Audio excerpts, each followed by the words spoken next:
Ladies and gentlemen, a warm welcome to all of you all tonight, or I should say afternoon, because many of the CMA functions actually kick off in the evening. So I'm used to saying good evening, but good afternoon to everybody and a warm welcome to the Calcutta Management Summit, and of course, CMA being the pillar behind it. A little bit about CMA, ladies and gentlemen. Calcutta Management Association was instituted in 1957. Following the recommendations of a committee constituted by the All India Council of Technical Education. This committee advocated setting up of a regional management association in major cities of the country. CMA was formed as the first institution of its kind in the country under the aegis of the Union Ministry of Education. CMA was the prime force behind the formation of the All India Management Association, which we all know as IMA, the apex body of the management education in India. Ladies and gentlemen, before we begin this amazing afternoon, which is of course going to go into an evening, I would like to call on Mr. G.M. Kapoor, President of the Calcutta Management Association, to kindly give the welcome remarks. And a very good afternoon to everyone. A very warm welcome to all of you, and especially to Mr. Koushik Chatterjee, who has taken the trouble to come all the way from Mumbai to be here.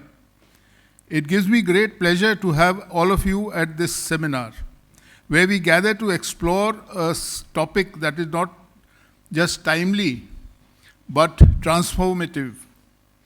The manager of tomorrow, strategies, skills, and evolution. The corporate landscape is undergoing an unprecedented evolution. Artificial intelligence, once a concept confined to science fiction, is now a critical force shaping industries, redefining roles, and challenging traditional ways of thinking. As we sit at the crossroads of this digital revolution, the role of managers is being reimagined. I was told that this subject has been done to death, but I totally disagree since we are nowhere near the upper limits of this learning. Every day is a new day. The speed at which generative AI is growing is phenomenal. Today's discussion centers on questions that are vital for the future of business. How will AI redefine decision-making, strategy, and leadership? What skills and qualities will a manager need to thrive in an AI-driven workplace?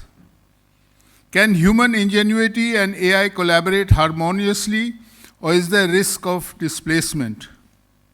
These are not just theoretical questions. They are realities that demand immediate attention. The manager of tomorrow will need to master not only technology, but also the art of empathy, adaptability, and creative problem solving, qualities that AI alone cannot replicate. AI can bring about unimaginable change in various domains.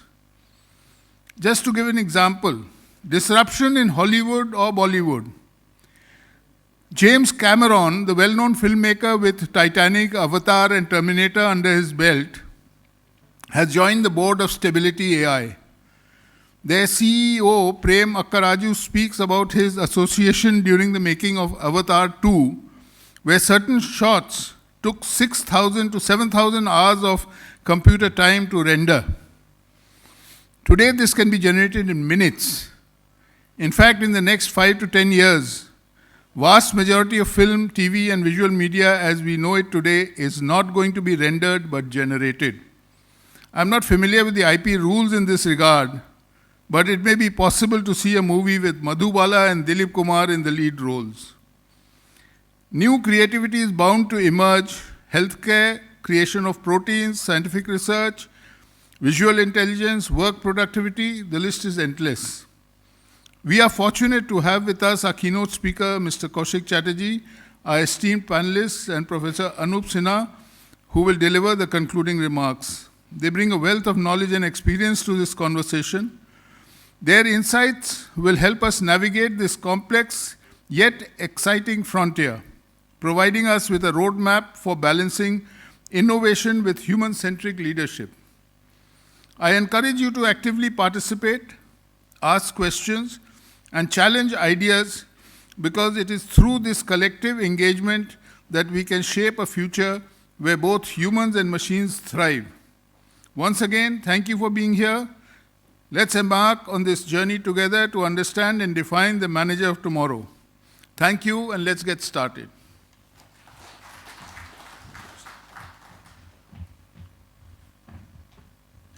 Ladies and gentlemen, before we move ahead, we've got a small video. So I want everybody to put your eyes on the screen because this is a very interesting video on none other than, of course, Sir Jehangir Gandhi. Please see it out.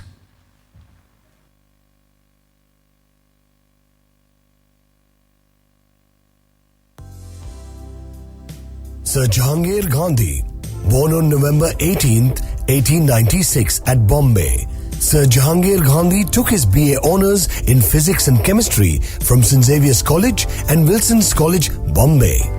He completed his postgraduate studies in Business Administration at Columbia University, New York, and in Metallurgical and Steelworks Engineering at the Carnegie Institute of Technology, Pittsburgh. In 1921, he joined the Tata Steel Works as a metallurgical engineer. His meteoric rise saw him being appointed General Manager in 1938. He was the first Indian to hold this position. As General Manager, he was instrumental in cutting down costs, eliminating waste, and steering the steel works successfully through the Great Depression of the 1930s. In 1945, he was appointed Director in charge of Tata Steel. A more significant recognition of his outstanding ability came in 1959, when he was appointed a Director of Tata Sons, the parent firm controlling the Tata Group of companies. He was also the Chairman of the Indian Tube Company and a Director of Indian Tinplate Company of India Limited. Besides steel and engineering industries, Sir Gandhi's activities covered a wide-ranging field. Recognition of his professional ability and his broad vision as a technocrat came from both within and outside the country. He was called upon by the Government of India to help in the country's industrial and steel development plans. He was also involved in working out blueprints for the designing of modern management and technical education in the country. He was the chairman of the committee appointed by the government whose recommendation led to the foundation of both the Indian Institute of Technology and the Administrative Staff College, Hyderabad. Sir Jehangir Gandhi was the president of the Board of Governors of the Xavier Labour Relations Institute, Jamshedpur. In fact, it was he who conceived the idea of the institute and was deeply involved in its working and progress since it was set up in 1942. As Vice President of the Acharya Jagdish Bose Centenary Committee, he initiated in 1960 a scheme of science talent search, now widely known as Jagdish Bose National Science Talent Search Scholarship. The Calcutta Management Association was founded under his leadership in 1957. In 1945, he was conferred the knighthood. He was awarded the Padma Bhushan in 1958 for his outstanding contribution towards the industrial development of India.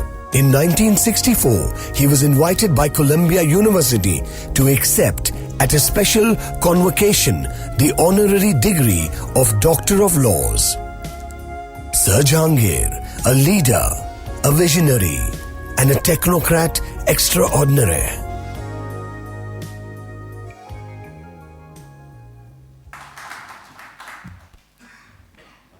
Ladies and gentlemen, now it's time to kick off the 23rd Sir Jehangir Gandhi Memorial Oration.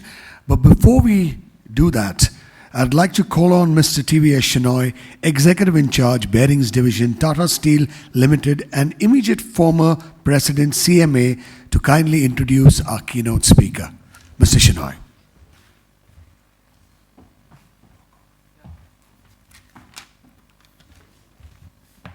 Thank you, Jimmy, and good afternoon. Good afternoon, I said. CMA is known for a loud, robust good afternoon, and let me try once again. Good afternoon. Yeah, that's the way it is, and it's my pleasure and privilege to introduce Mr. Koushik Chatterjee to you. Mr. Koushik Chatterjee is the Executive Director and Chief Financial Officer and member of the Board of Tata Steel Ltd. He's got over 30 years of experience with the Tata Group, and he completed his undergraduation from the University of Calcutta, and is a fellow member of the Institute of Chartered Accountants of India. Mr. Chatterjee joined Tata Steel in 1995 in Corporate Finance and Planning Group. In 1999, he was transferred to the Group Executive Office of Tata Sons, the parent company of Tata Group, where he worked with the Group Finance Director for 5 years in 2004. In August 2004, at the age of 36, Mr. Chatterjee assumed the role of the Chief Financial Officer of the company and designated as the Vice President Finance. Mr. Chatterjee was also appointed on the board of Tata Steel in November 2012 as a whole-time director with responsibility for finance function globally for Tata Steel.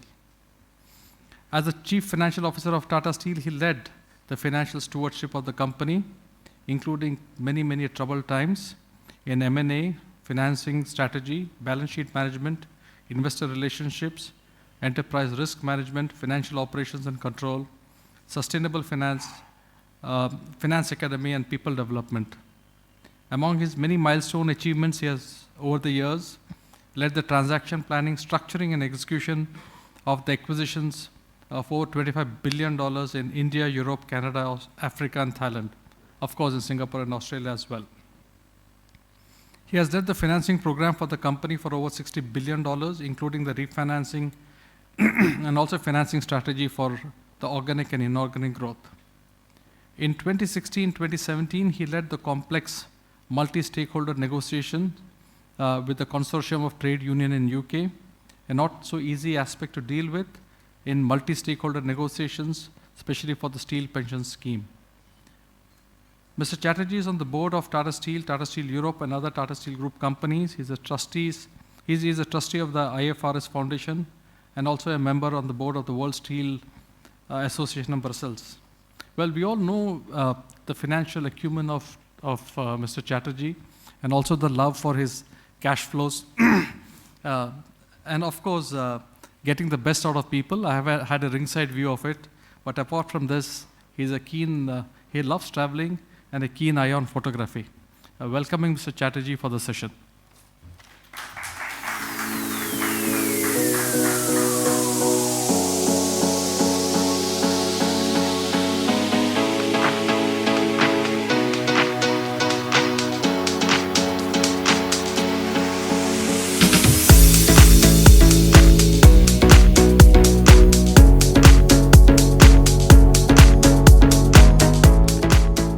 Very good afternoon to all of you, and thank you, Shenoy, for that kind introduction. I would like to thank Mr. Kapoor and the Calcutta Management Association for inviting me to speak on the 23rd Sir Jehangir Gandhi Oration. As we saw in the video, I'm truly humbled and honored by the invitation to speak at this occasion.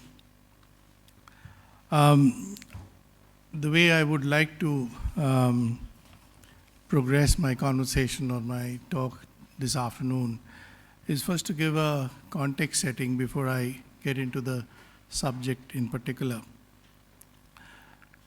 In recent years, or in the recent era, if I may use the word, we've been living in spheres of outrages and outages. There is a significant amount of trust deficit in the society at this point of time. And we see this societal disruption in many spheres, and many times this city saw significant disruption a few months back, which continued for weeks and days. And that signifies the deficit that exists between the establishment, the society, the various stakeholders in the community. This year, out of 64 nations that went for elections, the incumbents lost.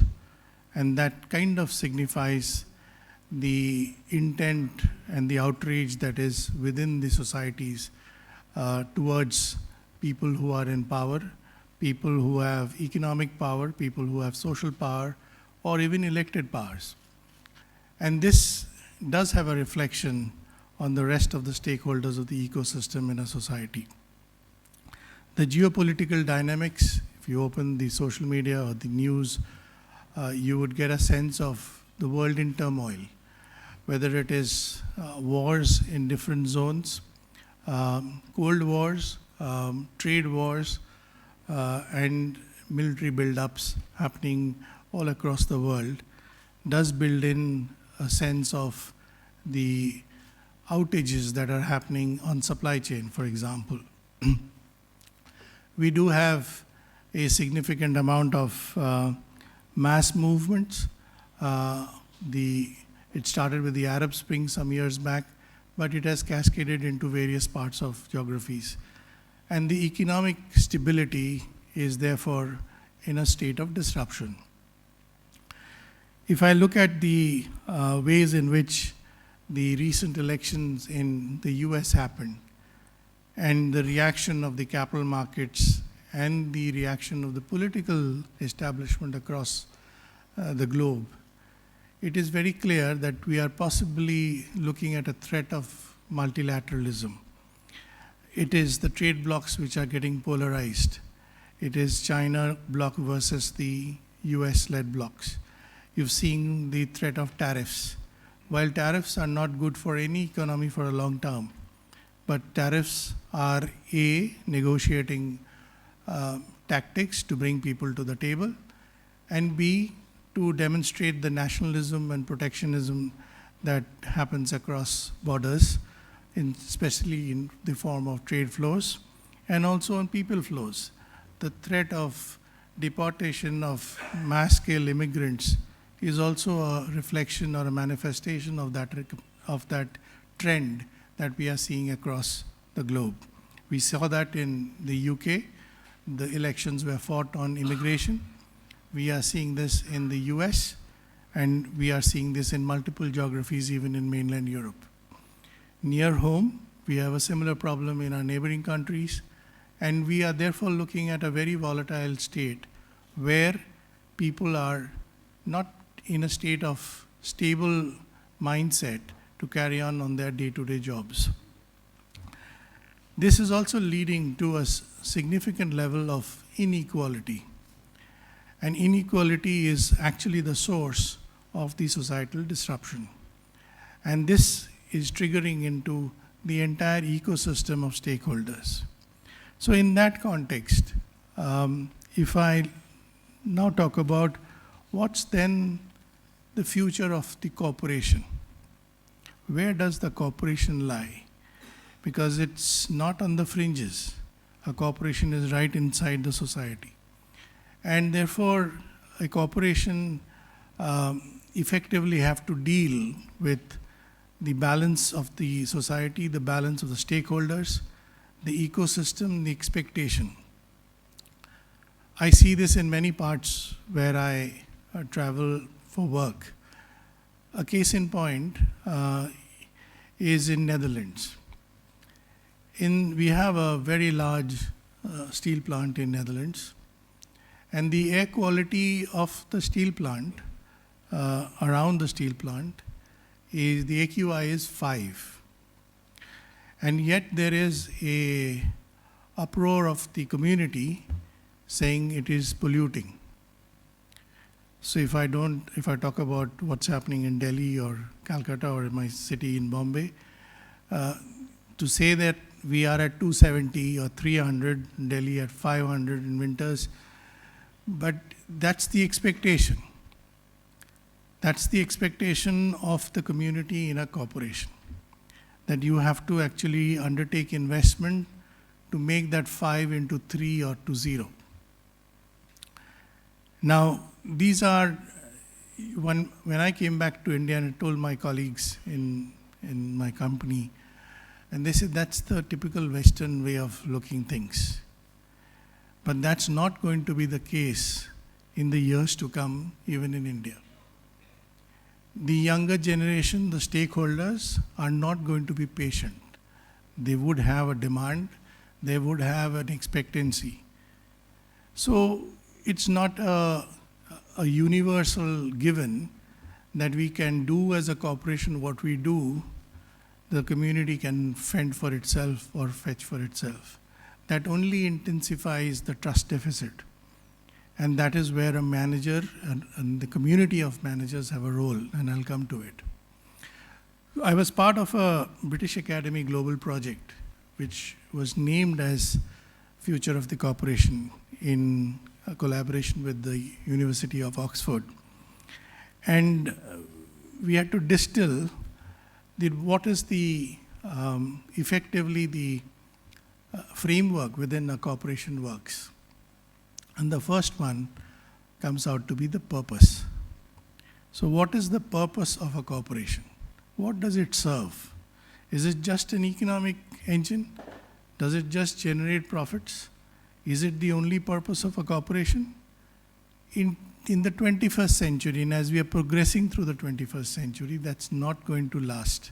That was okay in the early part of 19th century or over the last maybe 200 years of Wall Street capitalism. But it is not going to last.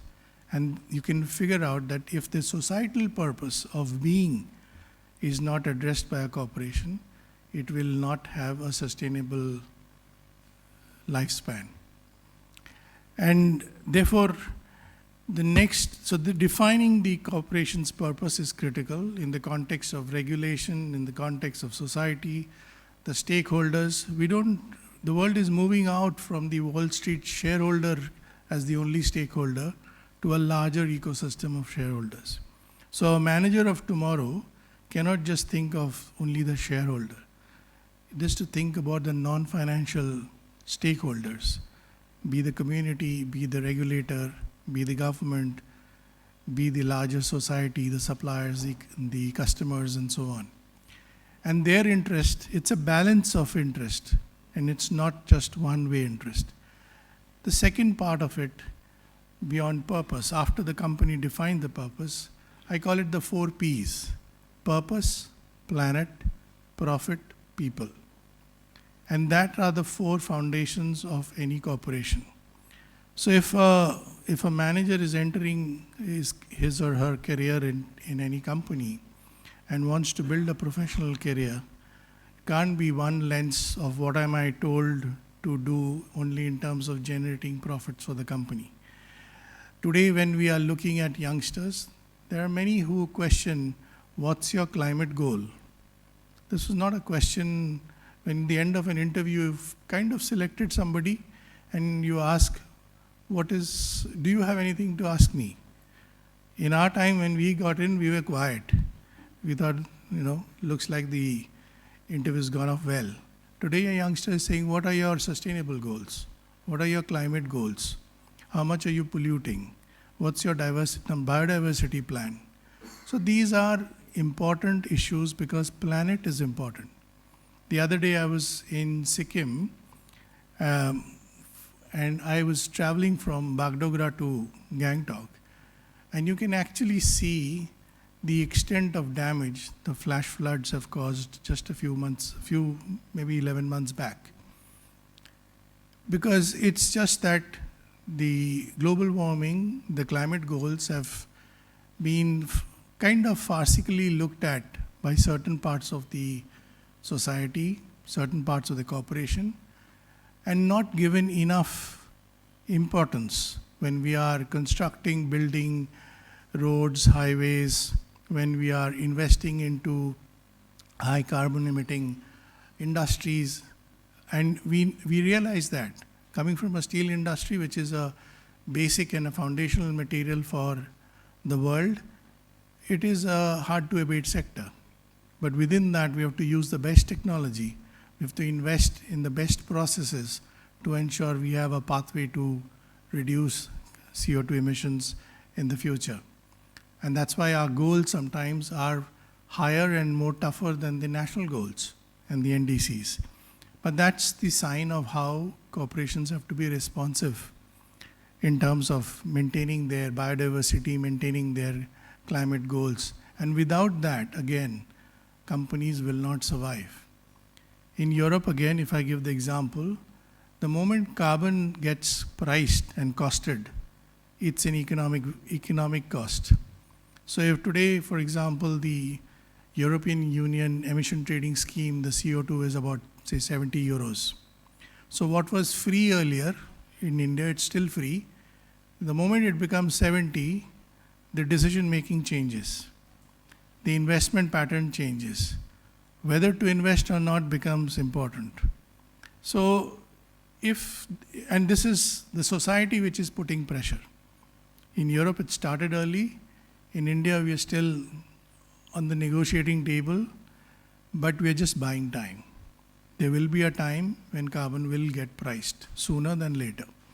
When it gets priced, the choice of technology, the choice of investment, the location of investment, what kind of strategies around climate goals will come into being. So planet is now part of the corporation. It is not outside the corporation. And as managers, we have to feel that.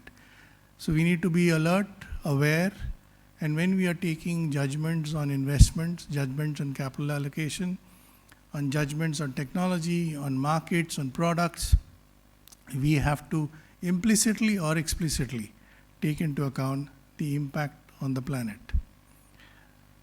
The purpose flows into profits. Earlier, it used to be the other way around. If I make profits, I can define a purpose. It doesn't work that way. It will not work that way in the future. So we need to ensure that we have the ability to define our strategy in a manner where we pursue our purpose, focus on the planet, profits will come. It may come in a manner where it is a fair balance of all the stakeholders. It will not come as one-sided. So the whole duopoly or monopoly or oligopoly conditions change, and therefore there is a rebalancing. And it just doesn't happen within a particular geography, it happens across geographies. And finally to people, because people make it happen. It is this consciousness of people, the managers, which will drive all of this, because these are inorganic stuff. So the organic being is the human being, and it's the human being who will drive, think, and move towards it. If I look at where we stand as a country, as India, I think we are today on the runway. We are gathering speed, but we have not crossed the V2 as airlines cross. When you cross the V2, you have to take off.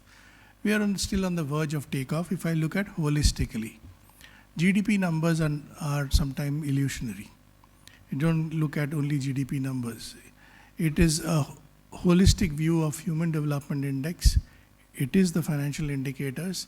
And what opportunities does it provide?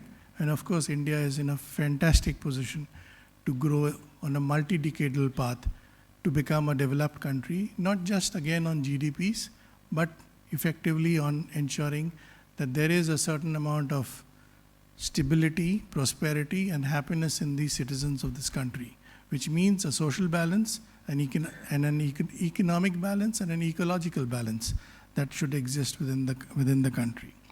So a manager of tomorrow is faced with a lot of things. The manager of today is also faced with a lot of challenges in front. One is the excitement of the future. So if there are any youngsters who are in their academics waiting to build a career, there is a huge amount of excitement for the future, because the future ahead, especially in India, is very significantly bright. Even if there is no triggers coming in from the establishment, India is in that cusp of takeoff. So that will certainly happen. India is a technology-friendly country. It is a country which has got good demographics. It has got the foundations. We just need to ensure that we maintain the stability of institutions, and India and its population, all of us as Indians, will certainly have the ability to drive growth in the future. But equally, there will be challenges of disruption. So if I'm a manager, I need to ensure that I understand that it's not a one-way ticket. There will be disruptions. And how do we actually frame our mental constitution to ensure that we can manage disruptions? So getting comfortable with uncertainty, ability to handle risk, convert the risks into opportunities. Some may convert, some may not convert. In which case we need to reduce the residual risks and ensure that we are able to deliver on the objectives that the corporations have. We have to bear the burden of stress. When you grow fast, you will be stressed. And today one of the biggest issues is the mental health of the working population. Sometimes it comes up, sometimes it doesn't. It's hidden. But you hear very often incidents which are, if you trace back, and mental health is unlike physical health. Today I go out into a chilly weather and I don't take protection, I'll get a cold. Mental health actually builds up based on circumstances, based on everyday experiences, based on small indicators and which kind of accumulates, and then there's a tipping point. And therefore, a manager of tomorrow has to have the ability to undertake what kind of stress works for him or her. The manager of tomorrow has to undertake the ways in which you can remedy yourself. And this is important because it's a long career. It's a long investment in whichever organization. Howsoever, many people leave organizations to go to another organization saying, I had stress. You go to that organization, after a few years, you'll have had stress. That's not the solutions. Jumping organization is not the way to deal with stress. Because if everybody is on that race, you will have that stress. Key point is how to address that. And there, the self-leadership is an important element. If you have your own ability to lead yourself, your own ability to manage difficult situations, awkward conversations, challenging environments, you would have your own self-discipline. There's no magic switch which can be prescribed. It is what I can absorb, what I cannot absorb.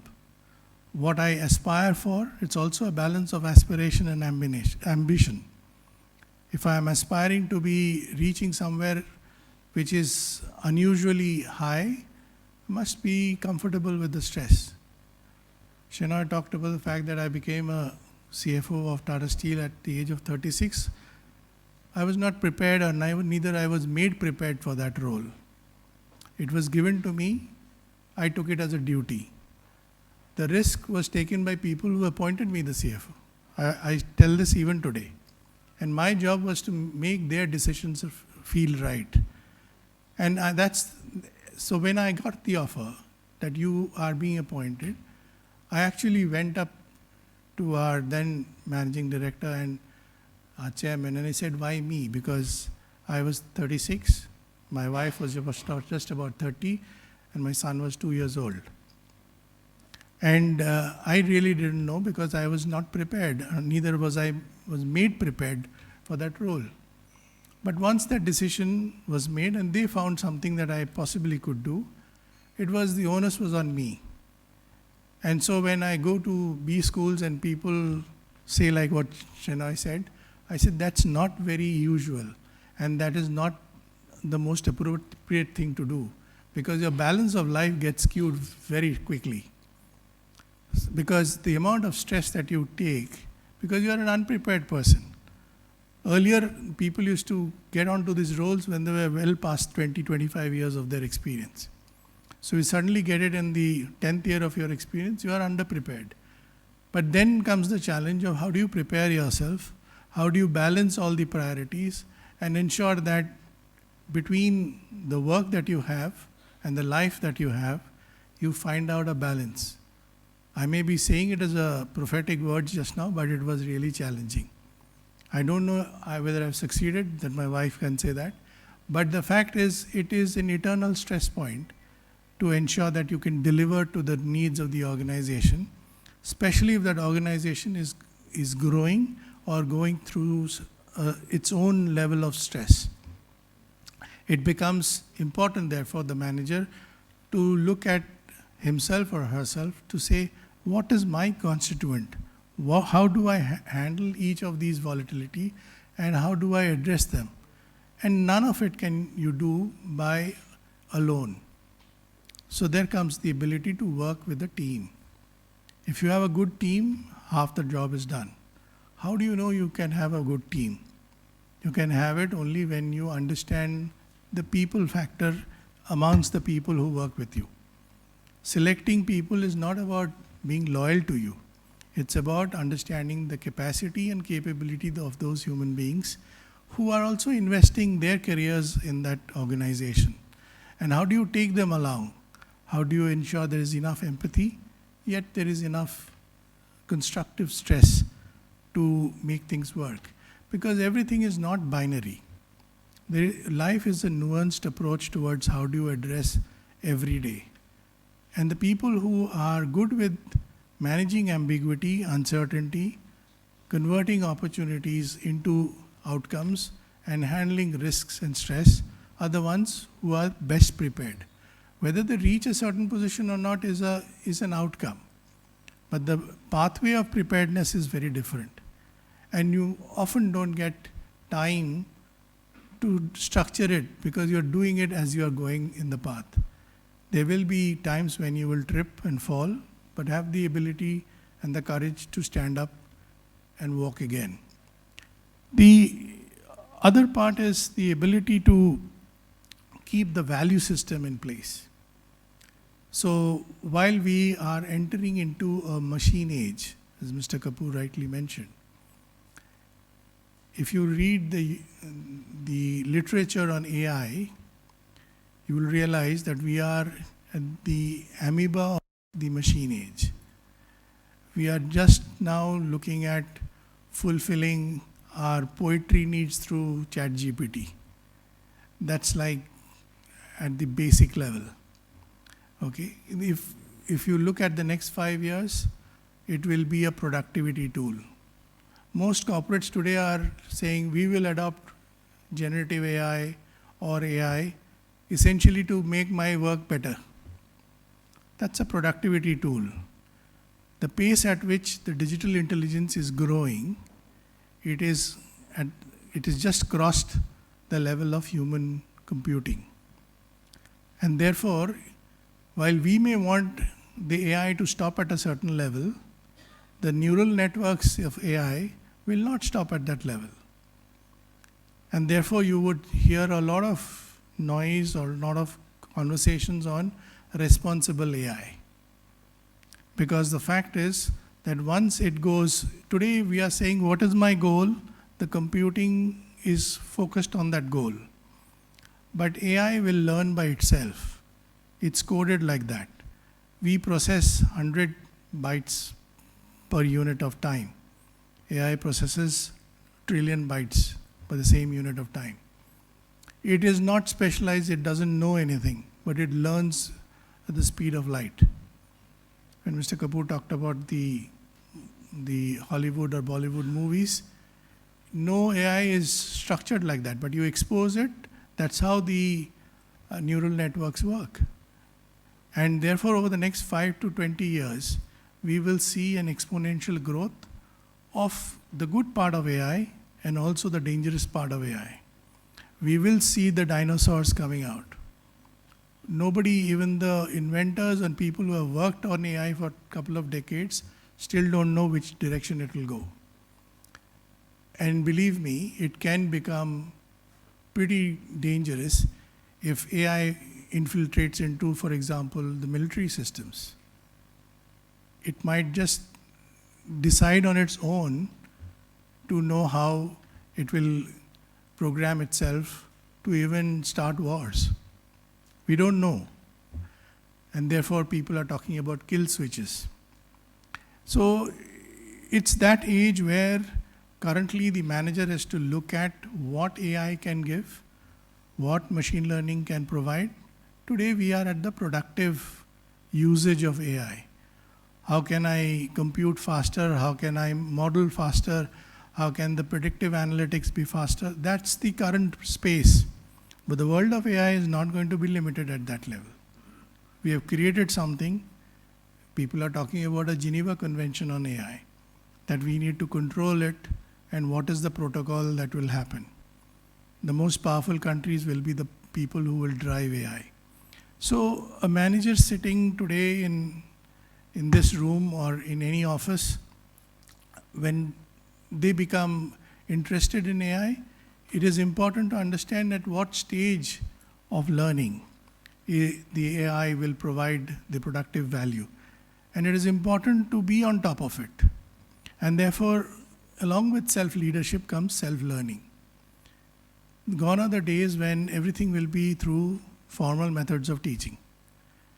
It is through whatever I want to learn, I can today learn from various sources, open sources, across the universe.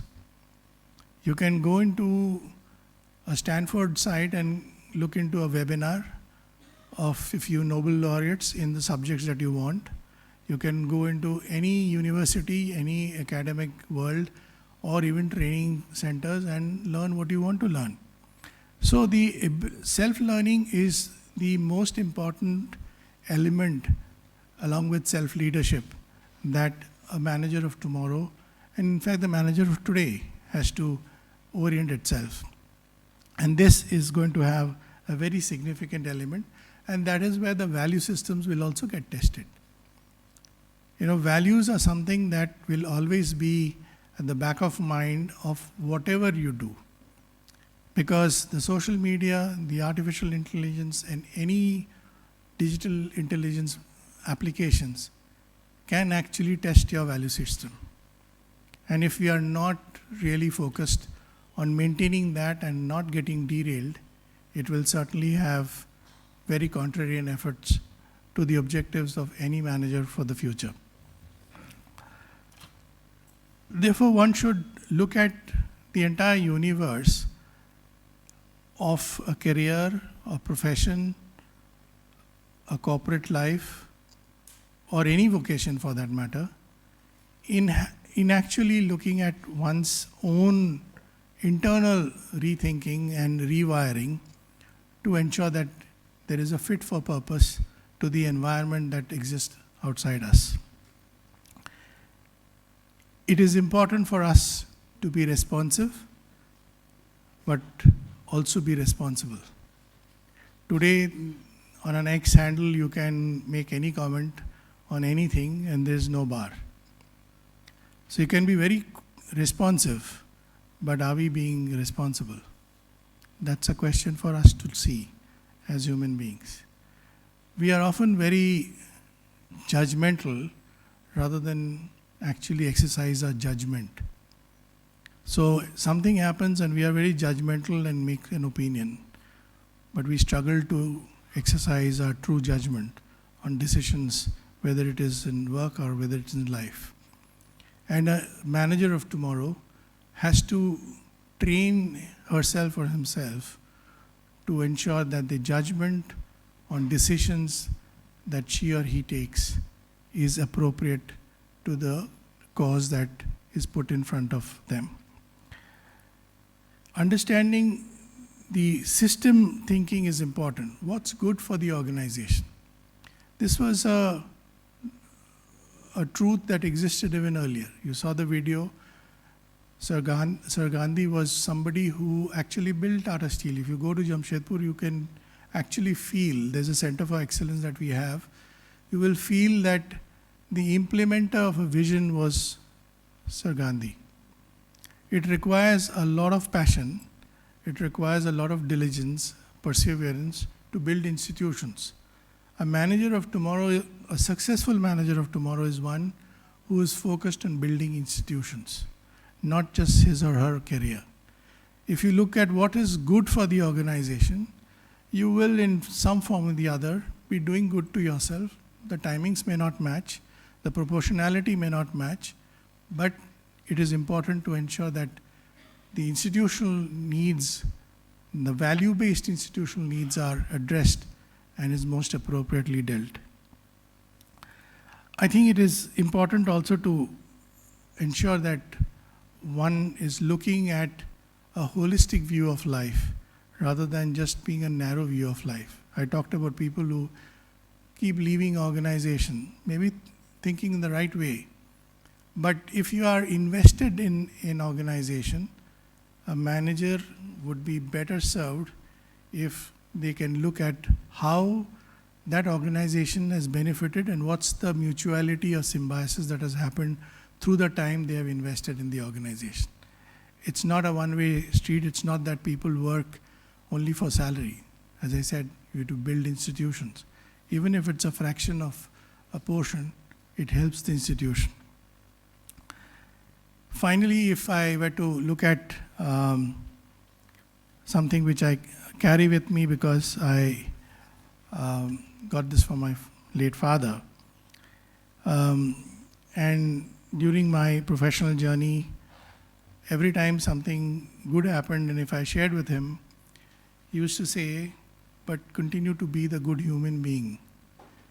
Because without that, individuals don't prosper, and a collective of individuals within an institution doesn't help the institution to prosper.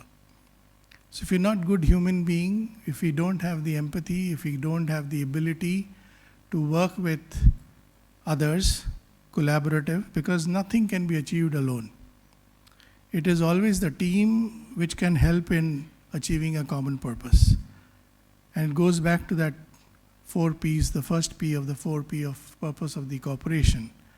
The future of the corporation lies in the collaboration of the people who have invested in that institution. And therefore that common purpose should always be something which is important for all of us as individuals in whatever we do, wherever we do. And the other point which is critical, which we are as a society not, when you listen to the TV talk shows, it is very apparent. We are not good listeners. We've given away our ability to listen. We only listen to reply. We are not listening to understand. And if you're not listening to understand, how would you leave your brains with a thought to shape the thought that the brain needs to process? And if you're not good listeners, I can tell you, AI will have the edge. Because he doesn't need to listen, he just need to process. Because we need to listen, we can process. That's how the human are wired. So I think we just have a responsibility as managers to also contribute to the society through our behaviors and kind of reverse these signs of decay that we see in the society across the world. As individuals, we have a role to play. We may not move the needle, but collectively it may move a significant way in which the future generations will look at us. And therefore, the manager of tomorrow has to be in sync with society, be in sync to the value systems that the society needs, especially in a disruptive world. And while there is no magic switch, it's a human journey. We can all take it together. Thank you very much.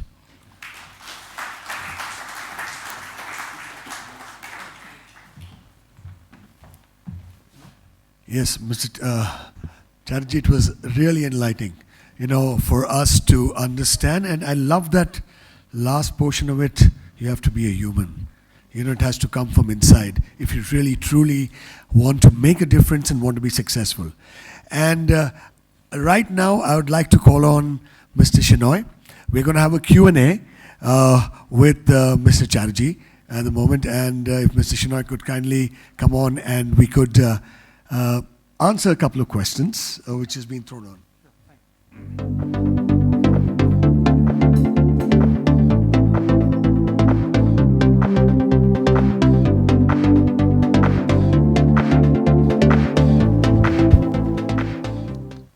Thank you, Jimmy, and can we give a round of applause for one of the most valuable speeches ever?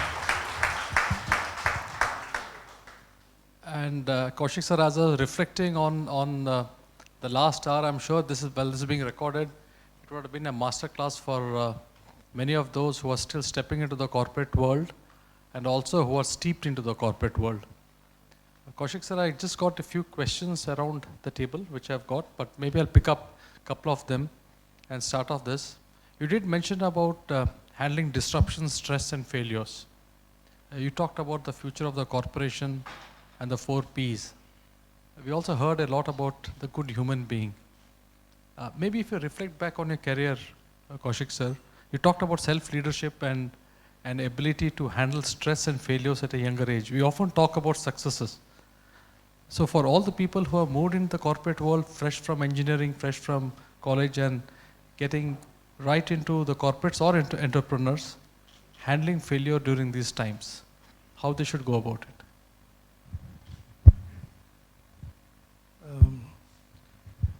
I don't think, actually one has to be very comfortable with failure. And I'll talk about it on a lighter note. My son, when he was in school, he used to generally be good in his studies. And you get those ranked 1, 2, 3, 4, 5. And one day he asked me that while in school, what was your rank? Because I said next time you should do better.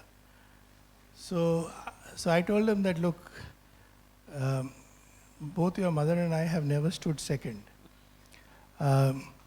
Your mother always stood first in university and I never reached second. So you can take your own pick, but I think it is important to not get disheartened by failures. I think if I may say that personally I have had many trips across my careers, but as I said, if your value systems are within yourselves are in the right place, if you are focused on a certain goal and an objective, it doesn't matter how many times you trip and fall. If you think you have been sincere in your attempt, maybe that attempt is not good enough, which can happen, but keep at it. And this keep at it is an important element, at least for me, and the adjunct area is to be patient. So if one is patient with anything that you do, even if it's an aspiration or an ambition, it is always something that levels out. And therefore, I think one of the key elements of a human behavior is to be comfortable with failure, learn from failure, but never get upset with failure. It's easy to say because every one of us, when we trip, we are disappointed. We are even disappointed when our country loses a cricket match. But it is important to keep that faith. And if you keep the faith and you internalize why potentially we have failed, at least to me, I don't mind telling myself sorry that you've not done well enough to cross the path or cross the bridge. And therefore, you continue to attempt your own ways of doing things. So I think it's important to be comfortable with failure, not be anxious about failure, because if you get anxious, then your mental makeup is not the same. So it's not that you should target to fail, but you should target to succeed. But if you don't succeed, have a controllable element of disappointment and move on. When you did talk about a failure, and there's a door of failure which opens, there's a door of success waiting down the line. And just connecting with cricket, you did mention about it, and you talked about teams, building teams. We just seen an IPL auction, and we have seen Pant go from maybe 2 years back of doldrums to getting 27 odd crores. And I pick up the point which you said, ability to invest on people and have constructive stress. And having a ringside view of how we operate, I must tell you all, getting the best out of people is not an easy task. You need leaders to do that, and Mr. Chatterjee has done that. So how do you go about getting the best out of people? Thin line between pushing them to the wall versus getting them over the wall versus getting the best out of them. It's often a challenge, but how do leaders should step into doing this? So again, as a personal anecdote, when I moved from Jamshedpur to Tata Sons, I had the good fortune of working with Mr. Hussain, who was the Director of Finance of Tata Steel. He was my predecessor in Tata Steel, but then moved as a Group Finance Director in Tata Sons. And he picked me out from Jamshedpur, and I didn't know him. He just, I still don't know what is the basis on which he said, you come and work with me. In the early 2000s, we used to do a lot of strategic work, especially disinvestment programs, M&A, restructuring, new JVs. And I was not, again, trained to do that. I just started my career, in a manner speaking, maybe 5 years old.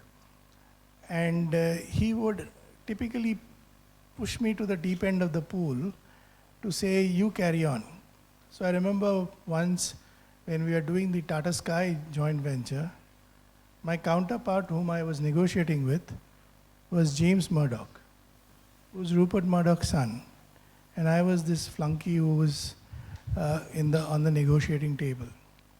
And I came and told him, sir, how do I negotiate with him? He's kind of the owner's son. He said, doesn't matter. You have your brand, your visiting card.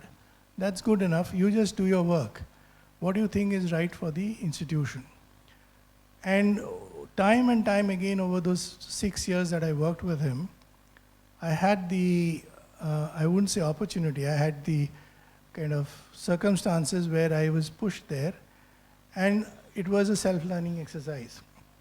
And that's when I understood, and even today, I always look for people who are A, self-motivated, B, who can get into things which are unfamiliar to them, and C, have the ability to be honest in their inputs.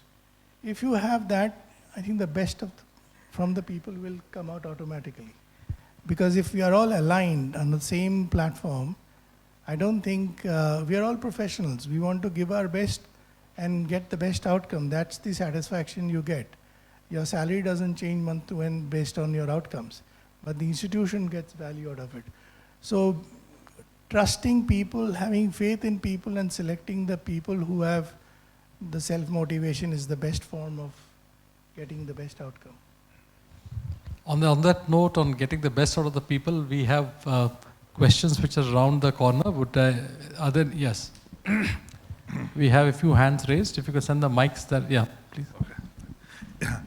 Thank you, Mr. Chatterjee. Very well crafted, well articulated message and learning for all of us. This is Prof Sinha. I work in Tata Consultancy as a program director. I just have one pertinent query, especially in today's world. You touched upon self-leadership, self-learning, and also touched upon very prominently about the AI aspect, which the future manager has to be aligned and has to be adapt going for. There's another dimension also we are seeing day in, day out, which is also kind of burning in today's world. That is the net zero and energy transition, right?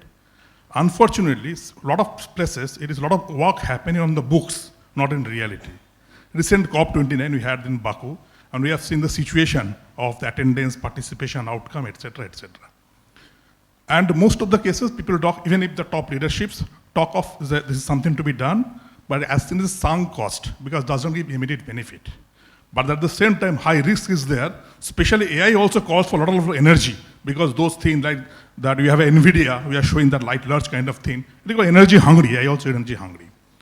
In that case, being a human value coming in the point, and being really responsible and responsive, how the future manager has to be equipped and address this energy transition demand and net zero demand along with the AI demand, and how they should prepare themselves and communicate to their industry and society as a large. What is your view on that?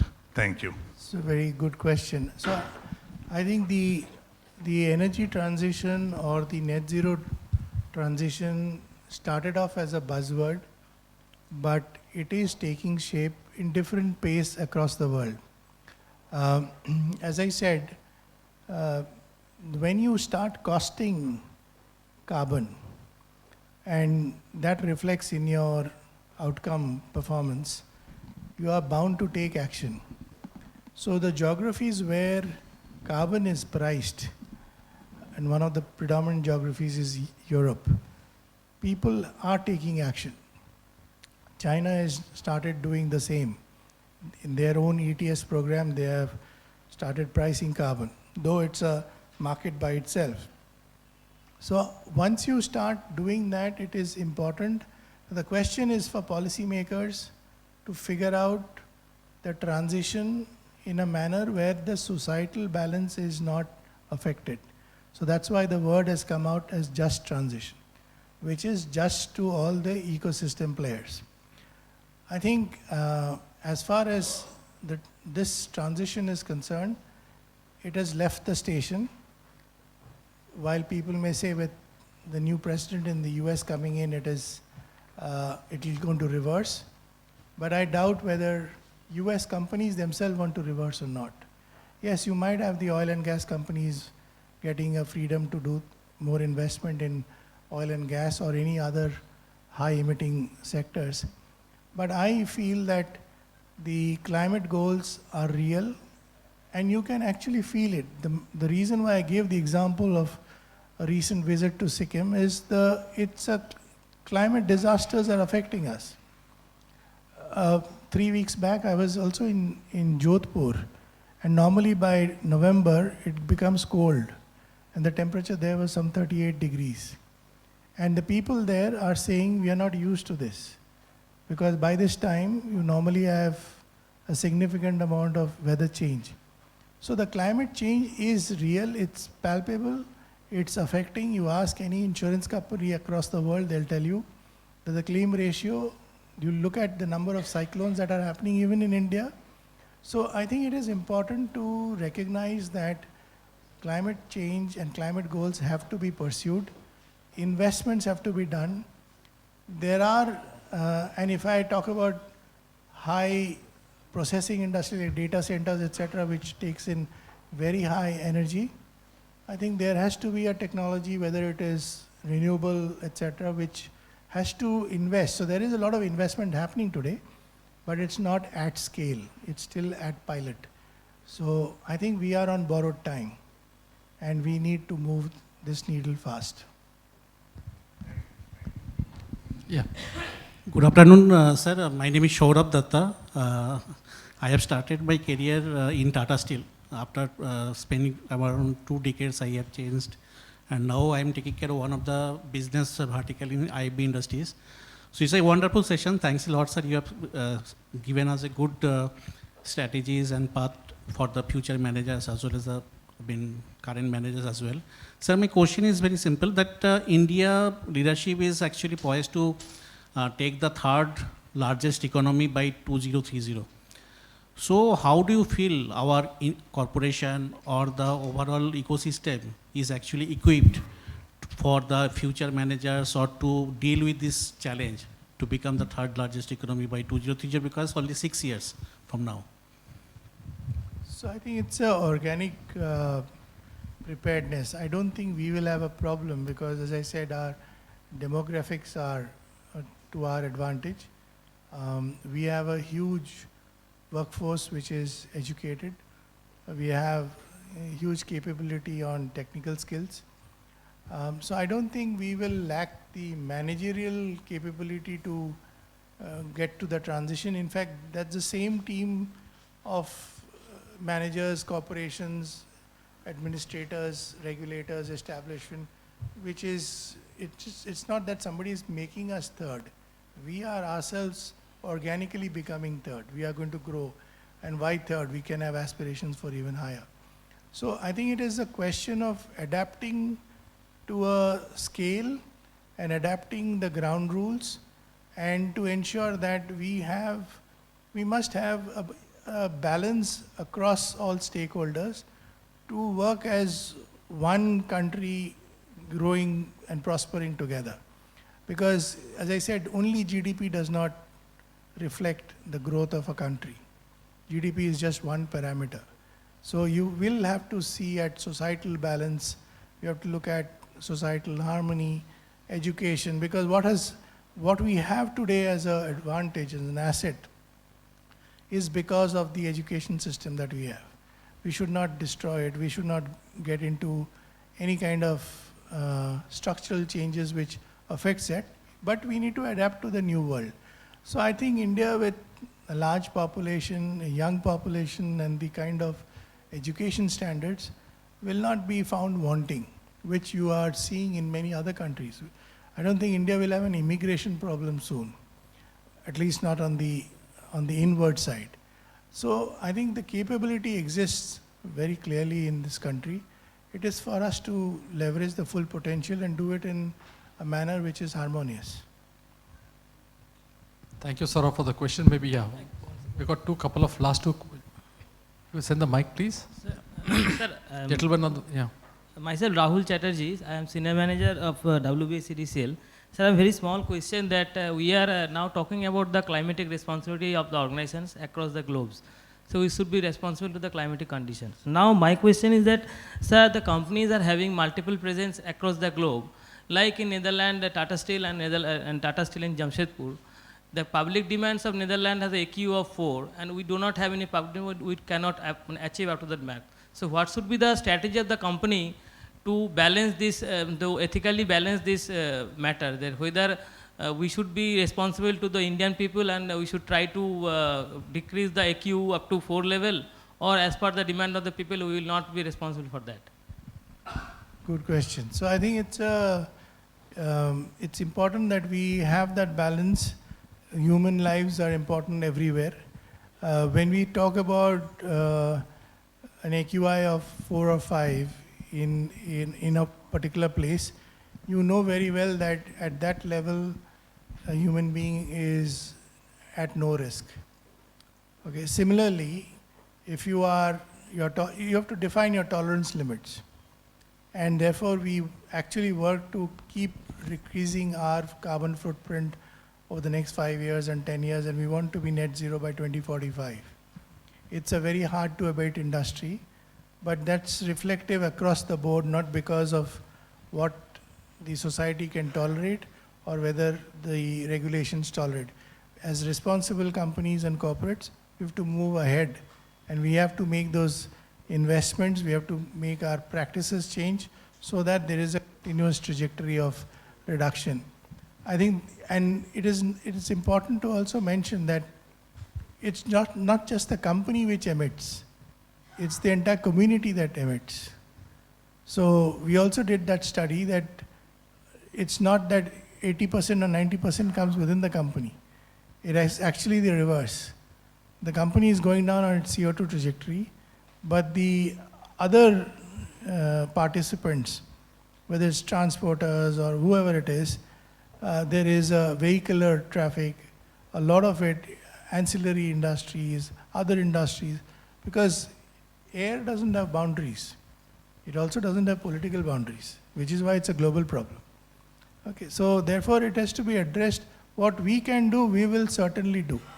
If everybody says the same, we will certainly be much faster in our transition as a country. Maybe last couple of questions. Yeah. Hello. I'm Ajay Todi. I work with a company called High Tech Systems and Services. It's wonderful listening to you. My question was that, well, I come from a business family, but I've been working professionally for the last 3 decades. My dad told me that, you got into the wrong field. I don't know whether it's right or not, but it's been very satisfying. My question was that, given the cultural differences across the country and internationally, and along with that, all the changes that are happening in demographics and the way the youth behaves, the way the middle age behaves nowadays, how do you handle this aspect of cultural differences in Tata Steel? So I think, when it's a very good question, because actually culture decides in some ways the engagement pattern with multiple stakeholders. And so when we actually expanded ourselves beyond Jamshedpur, and I can tell you within India itself, and it's a well documented pathway. When we went to Orissa, though we were mining in Odisha for 80 years, when we got into Kalinganagar, which is where our big plant is set up, the tribals there did not know Tata Steel. And because they were so isolated. So in that part of the state, the state government said, we will ensure that we will clear the people, etc. But it turned ugly. And we said, please stay behind. We don't need the state. We will go in ourselves. And it's important to create a sense of belonging. So what we did is, we first got hold of people who speak the same language. So in Jamshedpur, we had people who used to speak the Ho language. Ho is a tribal language. And we got them as our intermediaries to talk to these people. And I personally have gone there from 2004-05 when it was very, very volatile. And we gave them a card, which was called a Tata Parivar card. Now first look at that card, they said, what am I supposed to do with this card? And it was a kind of a rejection. But when you told them that we belong to the same family as you, we are not different. We are coming here to invest in the site. We want to ensure your quality of life improves. And we are not in a hurry. We took about 6 to 7 years in engaging. We signed the MOU with the Odisha government in 2004. We started work on the plant in 2010. And this 6 years was actually a very large social rehabilitation program where you engage, and there were multiple hamlets. You know, it was not that it was just one village or one concentration, because there were 4,000 families. And the typical corporation mindset is, I'll build some place for you, please go there. But they said, sorry, we don't go, and we don't stay in these places. So we had to engage with them hamlet by hamlet in a manner where it started from a hostile view to a more friendlier position. So it takes time. In fact, the first signal of them willing to talk is very unique. They actually will cut a tree in their hamlet. If the tree is cut and it falls on the ground, it will be done sometime in the night. You know there is an indication that they're willing to engage with you. So patience, organizational patience is very important. So we build hospitals for them, schools for them. We had training centers for them. We used to give them weekly rations and to get them comfortable that we are genuine and we're not in a hurry. And that patience is the reason why we have been able to make 50,000 crores investment in that site today.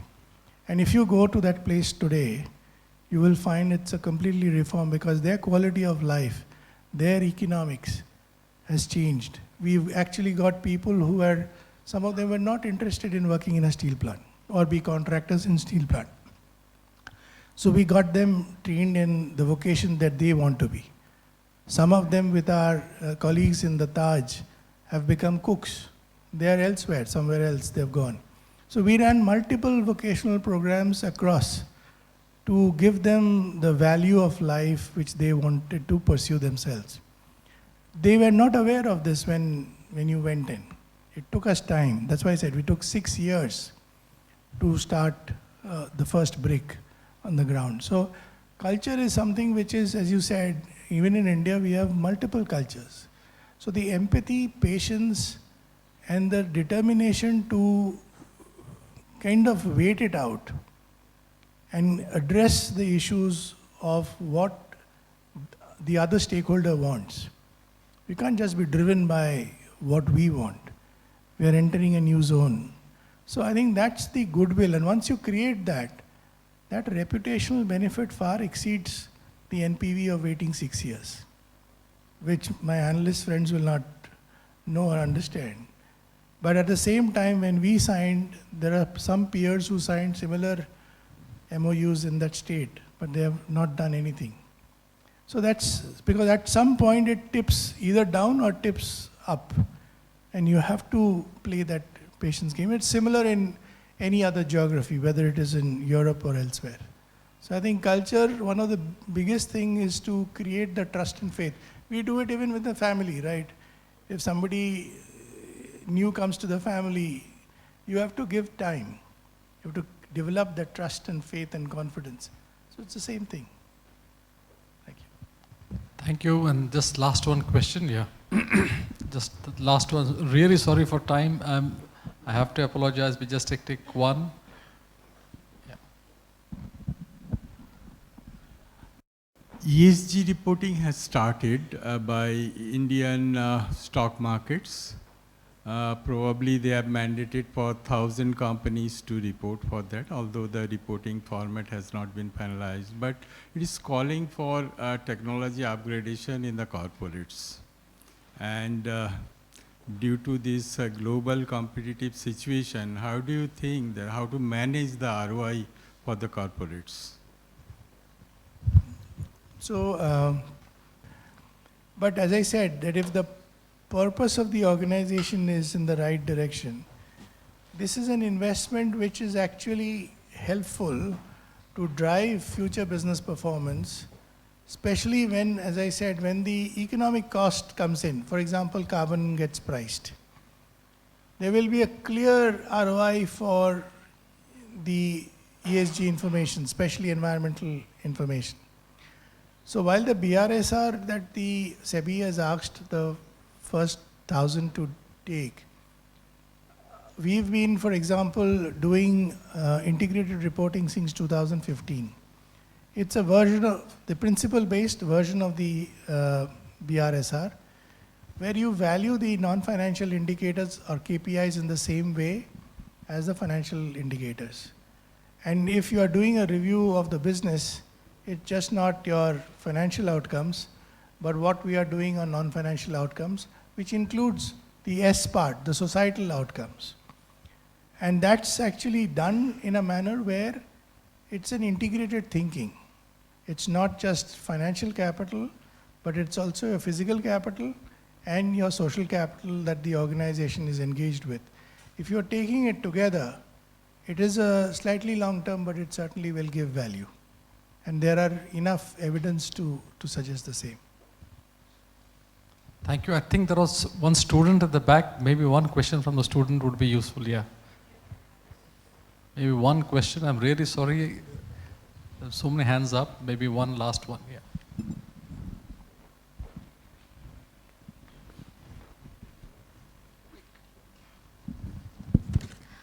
Good evening, sir. Myself, Astha Singh, and I'm from International School of Business and Media, Kolkata.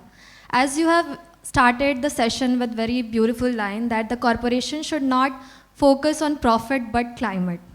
So, my question to you is, with the rising focus on sustainability, how can business effectively align ethical and environmental responsibilities with profitability without compromising competitiveness? As it can be possible that in a same sector, there can be two different corporations. One might be profit-centric and another environment-centric. So how one should align their profitability and ethical and environmental responsibilities without compromising competitiveness? Thank you. So I think it's not mutually exclusive. Because if you look at corporate longevity, it will have to run its business in an ethical manner.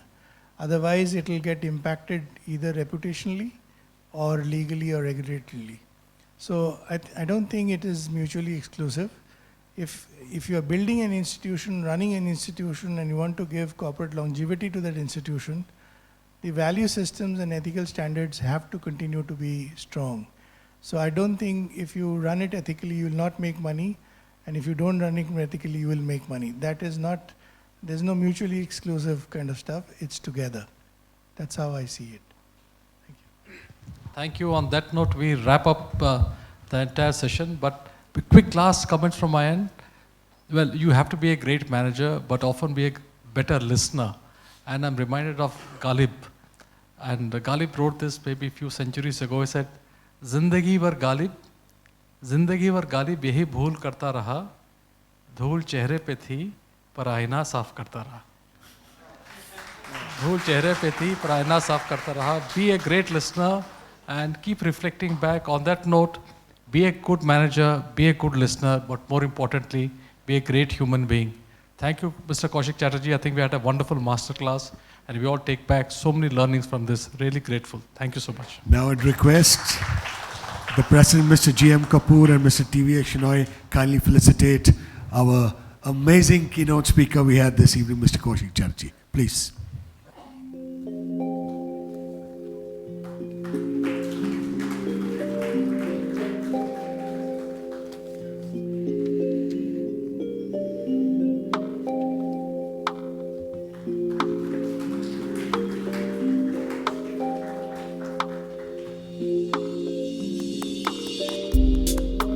Thank you, sirs. It was really a pleasure. Thank you so much.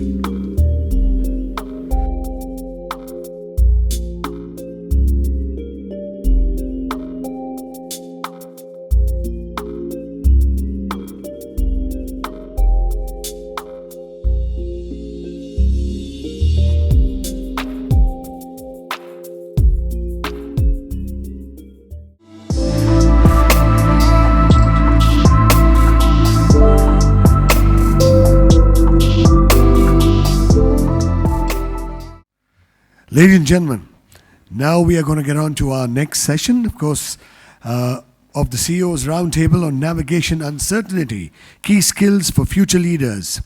And with that, I would like to introduce to our moderator for the session, Mr. Ambarish Dasgupta. Mr. Ambarish Dasgupta is the senior partner and founder of Intueri Consulting LLP with over 30 years of experience in management consulting.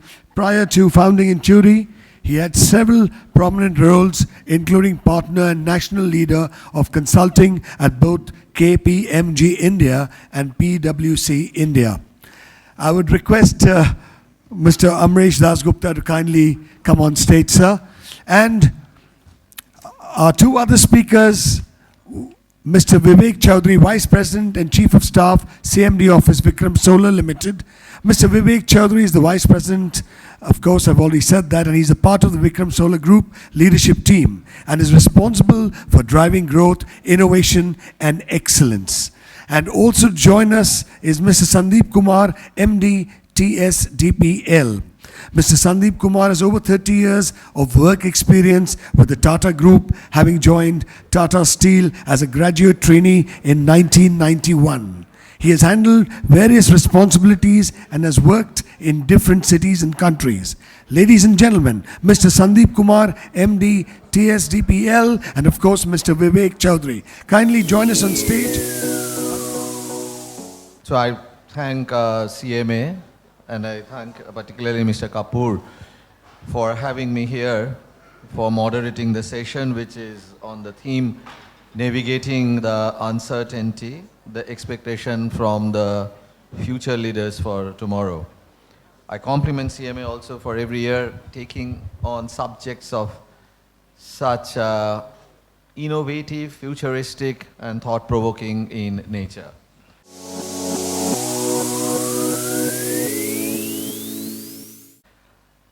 Now, since we are all talking about the new generation leaders and the next leaders, so just to start with a little story on a lighter side.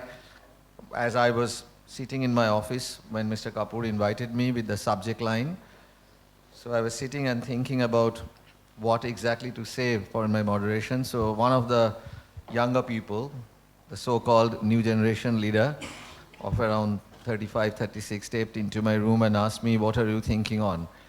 So I said, this is the subject on which I'm going to moderate, and this is really starring my mind. To which this guy asked me, have you read P.G. Wodehouse? I said, yes, but why? Then he said that in one of the novels, P.G. Wodehouse has mentioned that there are some minds which are like a soup served from a poor kitchen. Lesser it is starred, it is better. And then this new generation guy left my room. So that's the kind of an indication that the people who are now coming into the leadership, I mean, their arrogance or disrespect or loyalty, their wit, their intelligence as well as their knowledge.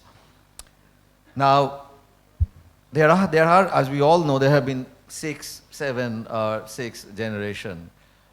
I mean, we had the first generation that we used to call in corporate was the great generation, then silent generation. And I think we, mainly the people between the 1945 to 1964 born people, are called the baby boomer generation. Then we had Gen X, then we had millennial, then we had Gen Z, then we had Gen Alpha, which is going now, people born in 2013. So 6 or 7 such generation. In this room, I'm seeing mainly from an intersection of few baby boomers like me, but primarily from millennial, Gen X, Gen Z type of people. I do not see much of the previous one, like the silent or the great generation. But whichever representative or whichever generation we actually pick up, the baby boomer or even the previous generation, any successful leader during that time will never admit that there was no uncertainty in his time. Everyone will say, even if I talk to my father, even if I talk to our grandfather, they will say that their times was the worst times. They had uncertainty of all kinds at that time, and they had to survive. And similarly, as we are moving in my time, I'm saying we had uncertainty, and as we are moving in tomorrow, we are saying there will be many other uncertainties which will be unfolding. Then where exactly is the uncertainty that possibly the millennial to the Gen Alpha will actually be facing, which the others have not, but they all felt that there was a significant degree of uncertainty that they also had to go through. It may be that the uncertainty remains, but the magnitude has changed.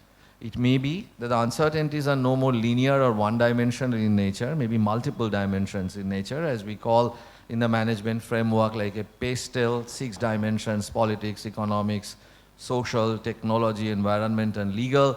Maybe all 6 dimensions have suddenly started to bring uncertainties together, which could be a different case than what they have faced. Maybe the unknown unknowns have increased, the uncertainties of the unknown, we don't even know what are the known. Business models, maybe the technology, the newer things, of course, in the T dimension, AI, the cognitive abilities of machines, the quantitative computing, the quantum computing, and all these things are bringing some newer dimensions, increasing the degrees of the uncertainties.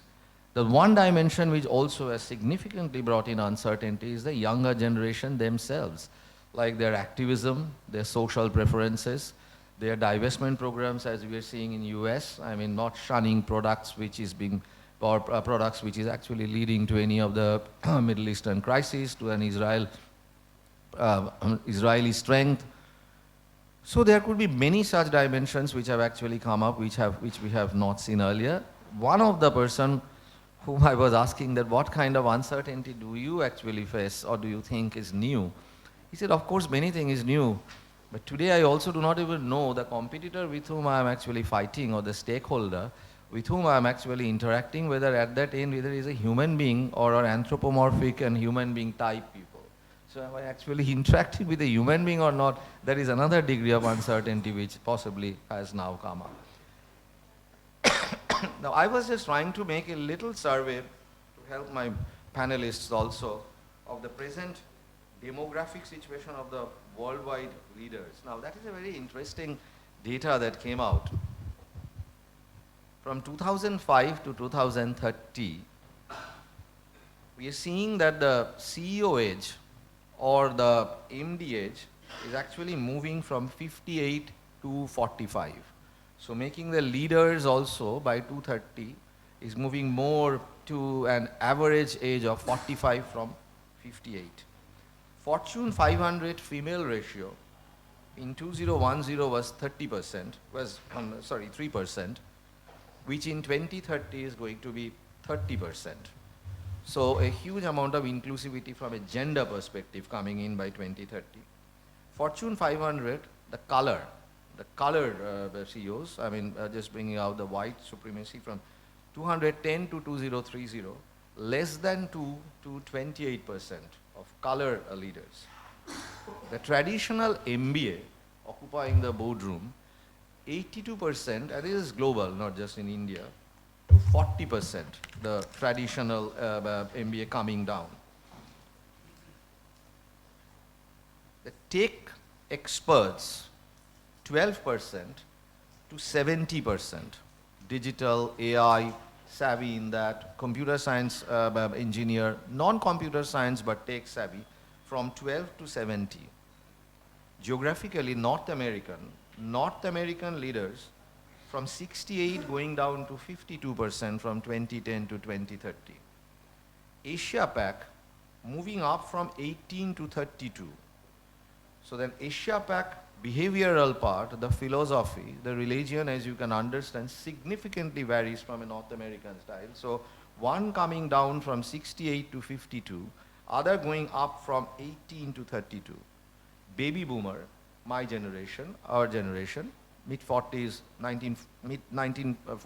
mid-40s born to 1964, moving down from 78 to 32. Gen Z moving up from 10 to 40. Now these data, I don't think you need to all remember the data, itself shows that how much the leadership demography will going to change. So therefore there is not just an uncertainty for outside that a leader will actually have to tackle. The leadership nature itself also will bring in uncertainty. There are inclusivity of women coming, inclusivity from people of color coming, inclusivity of the people of much younger age coming. And lastly, even the transgender ratio in the corporate boardroom have started to increase. The number of transgender in the corporate in 2010 was 0. The number of transgender in the corporate, be it listed or an unlisted company worldwide, is now close to touching 50. LGBTQ plus, near 0. But of course it is very difficult to understand the LGBTQ plus because the sexual preferences will always not be announced. But still, whatever is announced, it is significantly high in the boardroom. So the diversity in the leadership level and the projected diversity in the leadership level also is to a large extent bringing in an uncertainty, not the external uncertainty only. Having said that, I was actually also wanting to make a little survey amongst the B school students, engineering people, 25 to 35 years age, about this topic, asking them if there is an uncertainty and when they become leader, how will they would like to tackle this? Because we got some 7-10 days time in my office, in my previous offices, I wanted to talk to people. So these are the kind of answers that I got, and this is something which we will be passing on to the speakers to comment on also in their speech. Most of the people said, I'm not going to tackle uncertainty, I'm going to create uncertainty. I'm going to create uncertainty, I'm going to fish in the troubled water of uncertainty for a while, then I will leave that space, the others will then be following me, I will create another uncertainty, I will again fish in the troubled water, then, so I will not be following uncertainty, I will be creating and I will be leading uncertainty. One of the reply that I got. I also asked that if there is no uncertainty and if everything is steady, then what kind of leadership will you then at that time be enjoying? He said, uncertainty will be my strategic driver. Without uncertainty, this was a guy of around 35-year-old, he was saying, I will not survive. I will survive only if there is uncertainty because these will be my strategic ingredient to win. I also asked some of the people that what would leadership therefore mean to you? He said, leadership is not a matter of any governance to me at all that I need to control anything.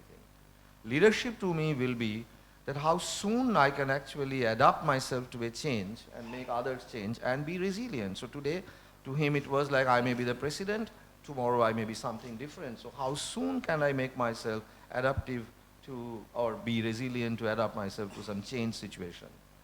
So and they also mentioned that I would love to work in an organization where the structure will be liquid-like. So I said, what does that mean? I being a baby boomer, 68 that I thought it's a hierarchical, monolithic structure that I would love to have always worked in. My boss, I would love to go to that position. His boss, it's a liquid structure means events and the data will decide what structure that particular organization at that time will be following.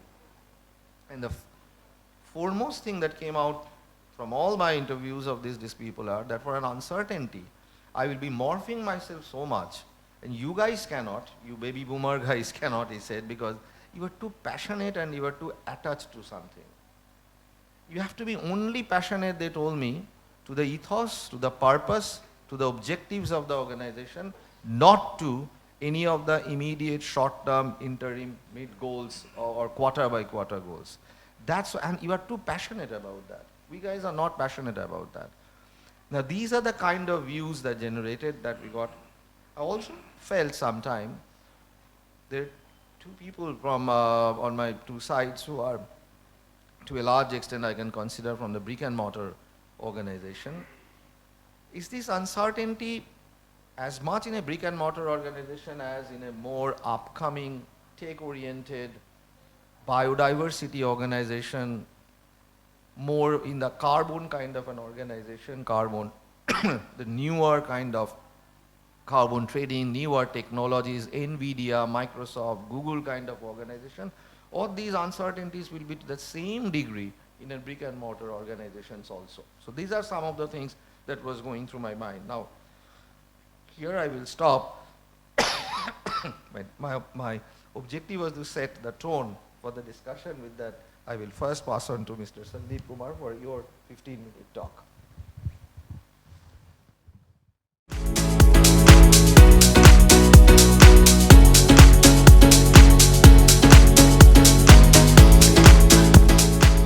Good evening, ladies and gentlemen. Thank you, Ambarish, and thank you, CMA, for inviting me. Before I begin, I'll give you a bit of a sense of what my structure of my, today's conversation is going to be. First is, how many of you have heard of Guy Kawasaki? He worked with Steve Jobs. He's now a Google evangelist or whatever they call it. I am from a very traditional brick and mortar industry, so I don't understand, but I heard him saying I'm a Google evangelist, and earlier he's worked with Apple. So he's a prolific speaker, TEDx speaker, is very good on technology side. So I was hearing one of his talk, and he says, I follow the principle of 10-20-20. He says, most speakers suck, so therefore I try and ensure that I am better prepared, but if I suck, then at least the audience knows how long I suck. So I was pretty impressed with that statement, so I said, okay, what is that?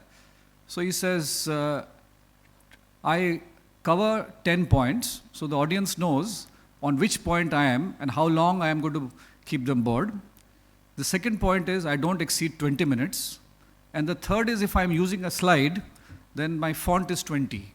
So I don't know how many of you use slides with 20, which means there are very few words. It's not a congested slide. Well, I don't have any slide presentation, but I'm going to be following a slightly different methodology, not 10, but I'm going to cover a couple of key trends because people talked about future, uncertainty, and leadership. Now, Mr. Koushik Chatterjee very much covered, a lot of things which I wanted to cover, and then I was left wondering what I should speak. Also, he happens to be the chairman of my company. So I couldn't say much to him that don't speak. But anyway, his not being there has given me the liberty. Now, so that's the second part. So I'm going to talk to you about a couple of key trends, which you would be already aware of. So I'm not going to tell you something very new, but maybe we can, ignite some questions from there. And then maybe we can talk about a little bit about what the leadership of tomorrow should be. In fact, I think a lot of it is required for today's leadership as well. So let me begin by, highlighting these couple of trends. The first one, and I think he did mention about it, digital and AI. So digital has seeped into virtually every aspect of our lives, we know it, and driven by the confluence of new technology like AI and cloud, new architecture, like the APIs, and new ways of building software like Agile. So this is a statement borrowed from one of the books, so don't worry. But this is just the beginning. As newer technologies evolve, and we have seen how Gen AI can make us suddenly occupying the mind space of every business leader. We are using ChatGPT and others, co-pilots and others extensively. But all those students who write applications and statements of purpose, be mindful that now the universities are beginning to check with another AI tool whether you're using AI or not. So be very careful. So the rapid pace of technological advancements demand that leaders of tomorrow, or in fact I would say today, first of all stay informed. Being part of the baby boomer generation, it's not easy. So what do? So we have got youngsters who teach us. So there are dedicated reverse mentors, which we have in our company. And let me tell you, so they are the mentors and we are the mentees. I also have one. In fact, I have two. But the difficulty is that the mentees often don't find the time because they are so busy. So the baby boomers are still stuck in that old age. So it's not easy for the mentors to teach them. And this is teaching about digital. So what I also find that most of the time, the mentees are asking, tell me how to install this app on my mobile phone. I said, the mentor-mentee relationship has been created to solve business problems and to see how digital can be adopted to solve those problems. So we are not going, at a pace that I had wanted, but still it's the right direction. So, the fact is that everybody is now investing in digital, but I think what's the need is how do you build differentiating capabilities, both organizational and technological. In fact, I'm in this business of selling steel. My company does processing and then we sell steel. And every week, every Tuesday that we have a meeting and with my colleagues there, they say, you see, competition has dropped prices. What do we do? Next, the price is very difficult. So I'd hardly get to see the good news. I mean, recent phenomena, I think particularly in H1 was bad. So I keep saying, how do we differentiate? How do we differentiate to ensure that the customer takes material from us on a preference and pays us a premium? It's the same thing for leaders. How do you differentiate in your capabilities? All of you, and I'm referring to the students or even my colleagues in the corporate sector, how do you differentiate amongst yourselves? What capabilities do you have that your other colleagues do not have? So if everybody is doing the same thing, then there is no difference. Of course, the difference will come in execution and the difference will come in how you handle things. So then that also brings me to the aspect of what are the core capabilities that a leader should have. And it's a traditional capability, but primarily what I see is that often we select leaders, and when I'm saying we, I mean in general the corporate world, based on know-how, technical capability, experience, and the familiarity with and experience with the industry. But my view, and I mean, I'm not telling something radically different, is that there are three core capabilities that a leader should have. One is, of course, the functional expertise. You must know, if you are in marketing and sales, you must understand, commercial. But more than that, what we call as IQ, cognitive ability, the ability to do analytical reasoning, and many of the students would know they go through these psychometric tests and all these exams that you appear for, whether it is SAT or GMAT or whatever. So the analytical skills are tested. And the third one is emotional quotient. Again, nothing new, but how many companies have leaders where EQ is preferred over, let's say, IQ and functional skills or experience in the same industry? So that's a question for us to ask. You find that quite often in the European company, in the American companies. In fact, when Tata Steel acquired Chorus, there was a French gentleman called Philippe Varan. He came in, so he was the managing director of Tata Steel Europe, what we call earlier Chorus. He came in from, not from a steel industry, but he was the CEO of Pechini, which I think, if some of you know, is a lead company, some non-ferrous metals company. So somebody can say, of course, metals. Then when he left Tata Steel Europe, he went and joined one of the car automotive majors. Completely different industry. Of course, the value chain is upstream and downstream, so that's understandable, but no connection.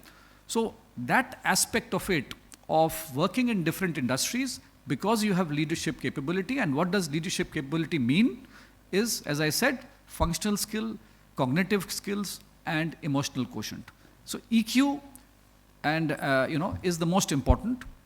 The students would know more as they study more, and I would quote from the Harvard Business Review, which says that EQ is most important, while for the other two, threshold capability is what is needed. So if you don't have a minimum functional capability and cognitive capability, you're not considered. That's a filter.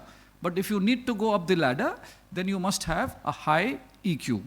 In fact, it says EQ is twice as important as the other two ingredients. So, so let me relate to what it means. So, and expand this a bit. So one of the my CEO friends once told me that when he enters a business meeting, he goes well prepared, and he wants to make sure that he has better grasp of things and knowledge than all his colleagues who are part of that meeting. So I was just wondering, and I keep changing industry even within Tata Steel. I have been rolling every maybe 3, 4, 5 years, and my industries have been different. So my knowledge is very limited. So how do I kind of differentiate? How do I defend this? And I always defend this by saying that my job is not to be the most knowledgeable person in my organization. My job is to hire the best guys who are better than me. So long as I am doing that and I leave them to their job, I think I am doing a good job. So that's the way, I look at it. So then what do you do if you have got knowledgeable guys and experienced guys having the right functional skills? So our job is only to nudge my colleagues, my team members, ask them the right questions, ensure that they take the right decisions, and they optimize the corporate KPI. Often in a large company, you'll have local KPIs, and leader of that function, or let's say a profit center, or T V S Shenoy is the leader of a profit center. I don't mean any disrespect to you, but I'm just generally saying, functionally, people tend to have local KPIs. How do you optimize the corporate KPIs? So this also reminds me of what Andrew Carnegie once said, and he says, I wish to have as my epitaph, and what does he want? Here is a man who was wise enough to bring into service men who knew more than he. Okay? So that's Andrew Carnegie, and maybe my thoughts match with his, but doesn't make me another Andrew Carnegie. So that was on leadership and the digital and technology aspect that I was trying to refer to you about. Let's come to the other one. Another interesting aspect, another trend is on sustainability, and Mr. Chatterjee referred to that quite a bit on that. But I would just like to mention a few things and bring some interesting aspects here. Climate change today is one of the biggest challenges for human society, and how humanity can escape the wrath of Mother Earth as it gets hotter with increased carbon emission is the biggest challenge. I don't know how many of you read that book by David Wallace, The Uninhabitable Earth. He says we are adding carbon at a rate at least 10 times faster than at any time in human history before industrialization. In fact, more than half the carbon that has been added on planet Earth has happened in the last 3 to 4 decades. And he further says what it means, we are on track to cross not 1.5, 2 or 3, but 4 degrees by 2100. So if you have some background of what the Kyoto Protocol and the Paris Agreement said, and what the climate scientists are saying, that if you cross 2 degrees, hell will break. He says, forget 2, we are going to cross 4. The trajectory is not bending. So what does it mean? It means that whole regions of Africa, Australia, and the US, and parts of Asia and South America would be rendered uninhabitable by heat, desertification, and flooding. What does the UN have to say? It says 200 million climate refugees by 2050. So maybe 25, 26 years down the line. So all you Gen Zs, beware. I don't know whether I'll be there, whether the baby boomers will be there, but you imagine what kind of a future we are talking about. So therefore, leadership in the future, and why future today, must align with global calls for sustainability and social responsibility and drive net zero. And Mr. Chatterjee talked about 2045 as the target for Tata Steel, especially considering the hard-to-abate sector. There's no technology which can really today get you out of and get you to net zero currently using the traditional technology of blast furnace in any steel plant. So what do you do? The other aspect of sustainability and on the social part, I would just like to mention that the rising levels of inequality around the world is leading to increased social strife. You saw that in Bangladesh. It's only a reflection of what the economy or the people are going through. Okay.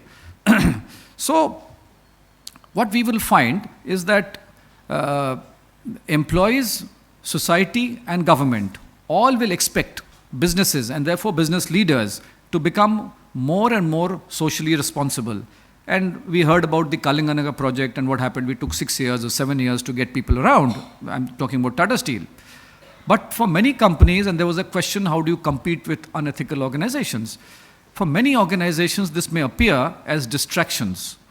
And therefore, something which we will handle when the time comes. But for others, it's also an opportunity to be leveraged for both society and the planet and for themselves, because the organization will also reap benefits. How? Social license to operate. Besides, the Gen Zs, and I hope and I sincerely believe the Gen Z believes in that, will get attracted to socially conscious organizations, companies with a purpose and not merely money. Today, I see money is a big factor. They also need money, but they also ask you to become socially conscious. Okay? So it's both, it's not only one. So considering this, what is it that future leaders should have?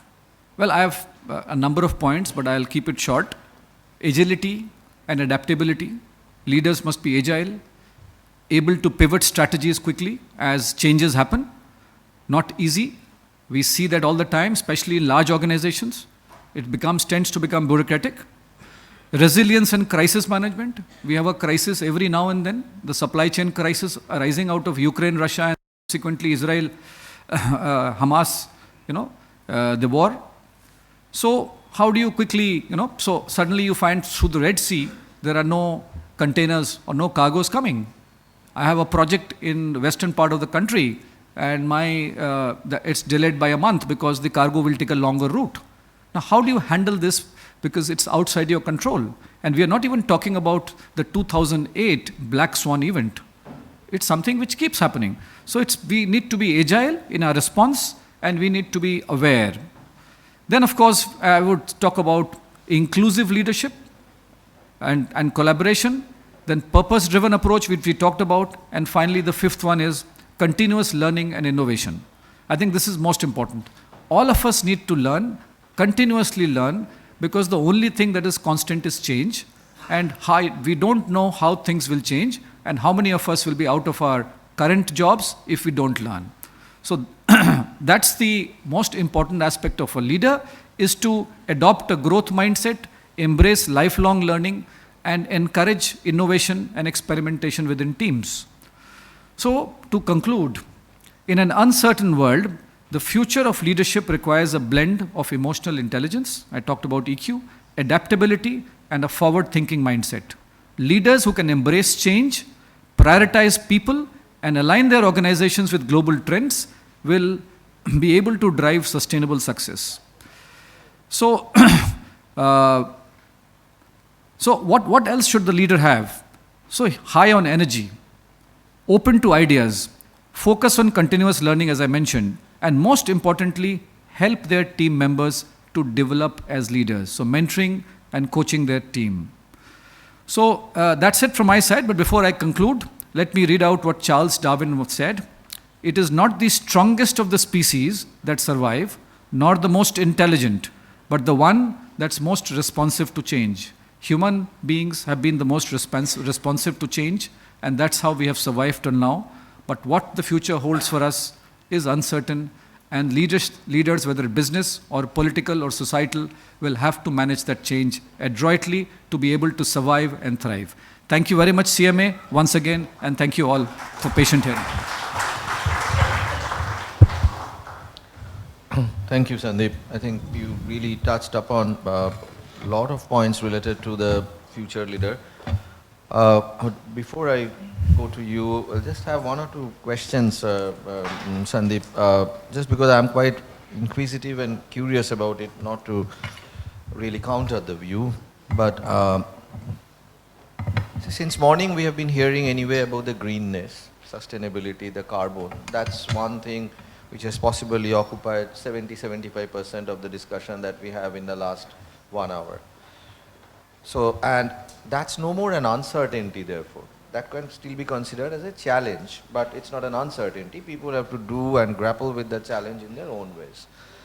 But then there are many uncertainties which we do not know, which may be, even there are, the term which is beaten to death is geopolitical uncertainty, but that also is no more an uncertainty because the consecutive war after war has more or less given a kind of a resilience to the organization. They know how to do their contingency planning and all that. IT and technology definitely bringing in some uncertainty, but the point that you made, and which we are hearing also, that agility, adaptability to the various kinds of uncertainties that may be suddenly hitting you on your face is very required. Now, compared to the baby boomer, do we feel that ingrained with the millennials or the next gens, the potential of being agile and adaptability is higher? Can they change faster? And also, is this something that can be inculcated or put into somebody by any education? Like, can I train somebody to be agile? Can I train somebody to be adaptable? So I'll slightly flip your question and answer in a slightly different way. I'm reading this book by Professor Carol Dweck on mindset. I don't know how many of you have read that. Very interesting. She says, anybody can learn anything. So I said, I love music, but I have no sense of how to, play. So I was trying to read through the book, and then she says, let's say drawing. So my painting and drawing is also horrible. Then she says, drawing or, this artistry work is not about a natural ability. It's about shape, size, and geometry, which is very much learnable. So first thing which I learned from that book is everything is learnable. I didn't know. I thought you come with an innate ability to sing. So she says, yes, people will come with that innate ability, but only if you train. And she gives a tremendous example. She says Picasso, for the first 10 years, had no sense of what he was doing. Absolutely no sense. And she has given several other examples. I hope they're right, but she's a very respected Stanford professor. So when you say learning, yes, I think anybody can learn, but the younger generation, of course, has an advantage. They are more energetic, they are more curious, they've got the exposure which we did not get as baby boomers, and therefore their chances of their ability to adapt and learn is far higher. But just to take on that point on uncertainty, climate change is known, but what is uncertain is where it will happen. Will it happen in Bangalore or Calcutta? We don't know. When it will happen.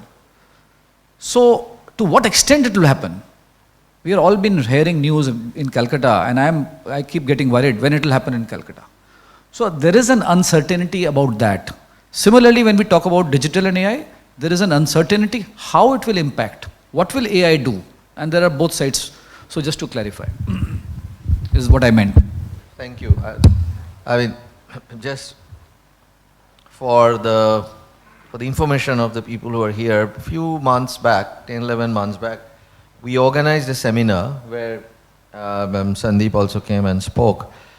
That seminar, we actually wanted from my own consulting and research firm, think tank, we wanted to do it, but it became, we just thought that we'll make it a very philosophical erudite kind of a subject, so we actually brought the subject of intersection of materiality and morality in corporates. So just thought that there will not be much attendance because it will be very much of an abstract in nature. We also borrowed some of the concepts from the German philosopher Hegel and tried to modernize that Hegelian concept from an enterprise perspective and try to make it a very abstract, abstruse kind of a thing. It was attended by around 125 people. Sandeep also was a very key speaker there. After the session, in the LinkedIn group and in the various group, the questions that were bombarded and continuously coming to us was from the people of age group of 35 to 45 on this intersection of materiality and the morality to combat the uncertainty of the future. And the viewpoint that was emerging in that was that these guys said that we will be dispassionate about any product, we will be dispassionate about any business model, we will be dispassionate about the profit or any kind of materiality. But to combat to that uncertainty, the agility according to them will come that we will be completely dispassionate about anything, but we will be only passionate about the purpose and the value of that organization. So that was emerging not from the audience there, but post that interaction when we formed a group for the people, students, mid-managers level to contribute, and that's what coming up, that the agility will come from a slight trace of iota of dispassion to any all throughout inherited or legacy business models or products or pricing or any kinds of operating procedure. But the purpose of an organization should stay, and that will help them to be agile. Now with this, I will now move to you for your discourse of 15 minutes.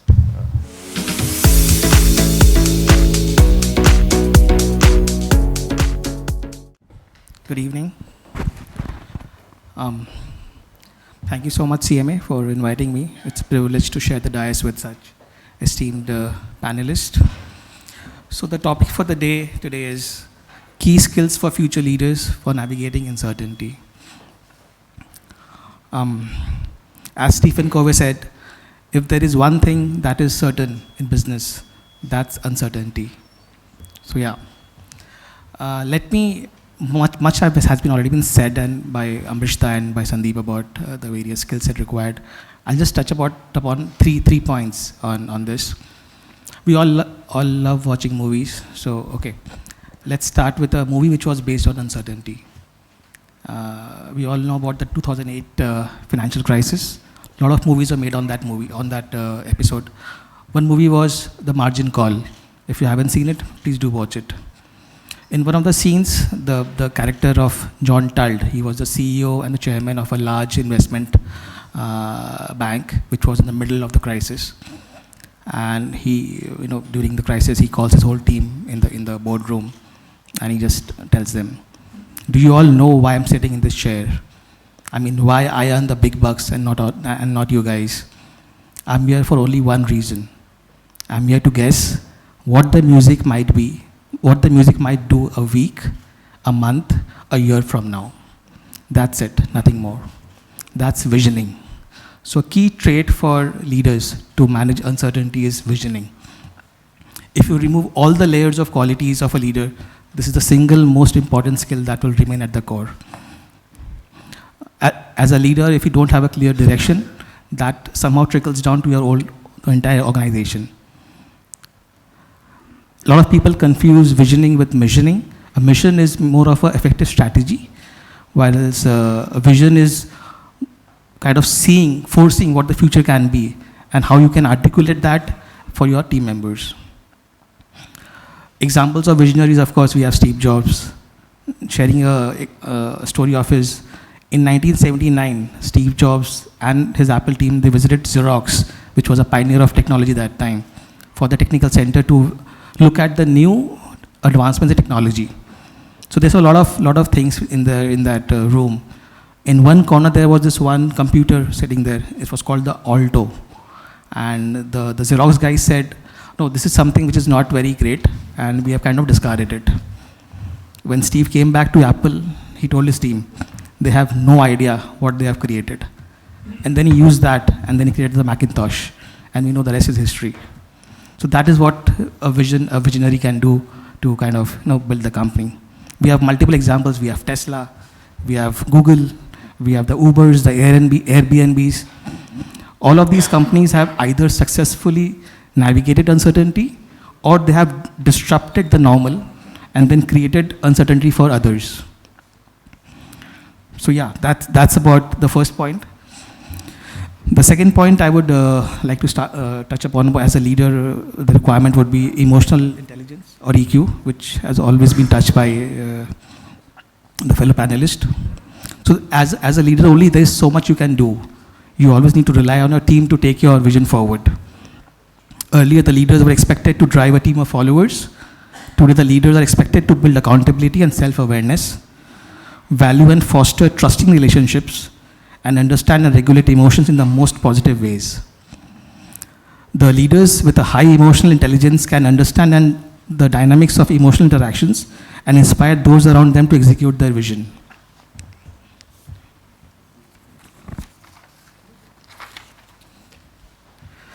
Ambarish talked about the various demographics. Even I have some stats on this. Maybe some of it would be repetition, but yeah, I would like to just mention some of the points here. The leaders need to navigate through the shift in generations, as we all know. Back in 2017, Gen Y, which was people born from 1981 to 1994, they formed the highest share of the workforce. While 3 years from now, which is 2027, Gen Z would be the dominant workforce. Now, as leaders, we need to work with the Gen who's working in our team right now as to what are the values they value. There was a survey by an advisory platform called Intelligent, and they surveyed about 1,000 companies as to what are the motivators. 75% people said that 75% companies said that the Gen Z workforce had unsatisfactory performance. Now an entire generation cannot be incapable. So of course it's upon us as leaders to identify what are the right motivators. So McKinsey had done this study on the Gen Z motivating factors. Interesting results. 93% of Gen Z people, they prioritize impact on society. 77% prioritize work-life balance. 77% prioritize diversity and inclusion. 70% mental health, and only 60% competitive salary. If we compare this with the earlier generation, the baby boomers, job security and salary were the only two factors.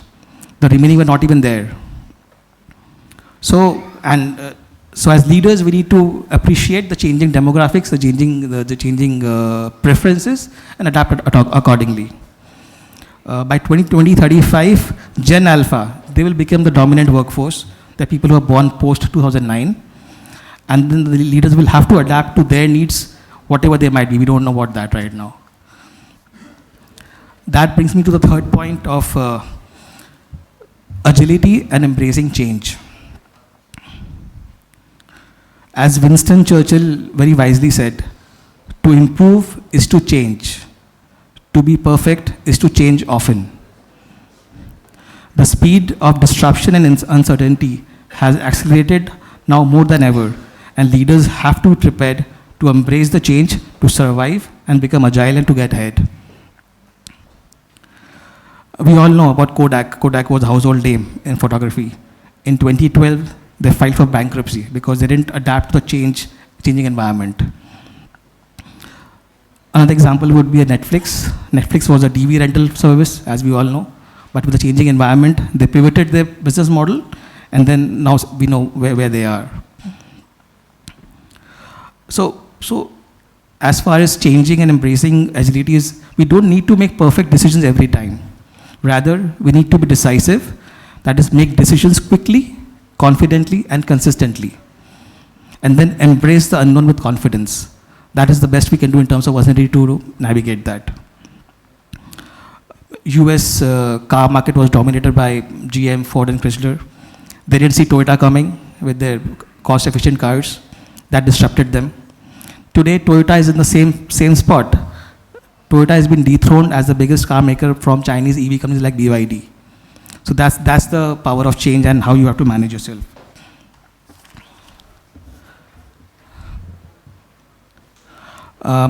We have all touched about technology, the role of AI and AI ML in terms of how we can change the way we do things. And we have seen companies like Amazon, Tesla, Microsoft use it to their advantage. So yeah, that would be all from my side in terms of the 3 skills for leaders to navigate uncertainty. Thank you.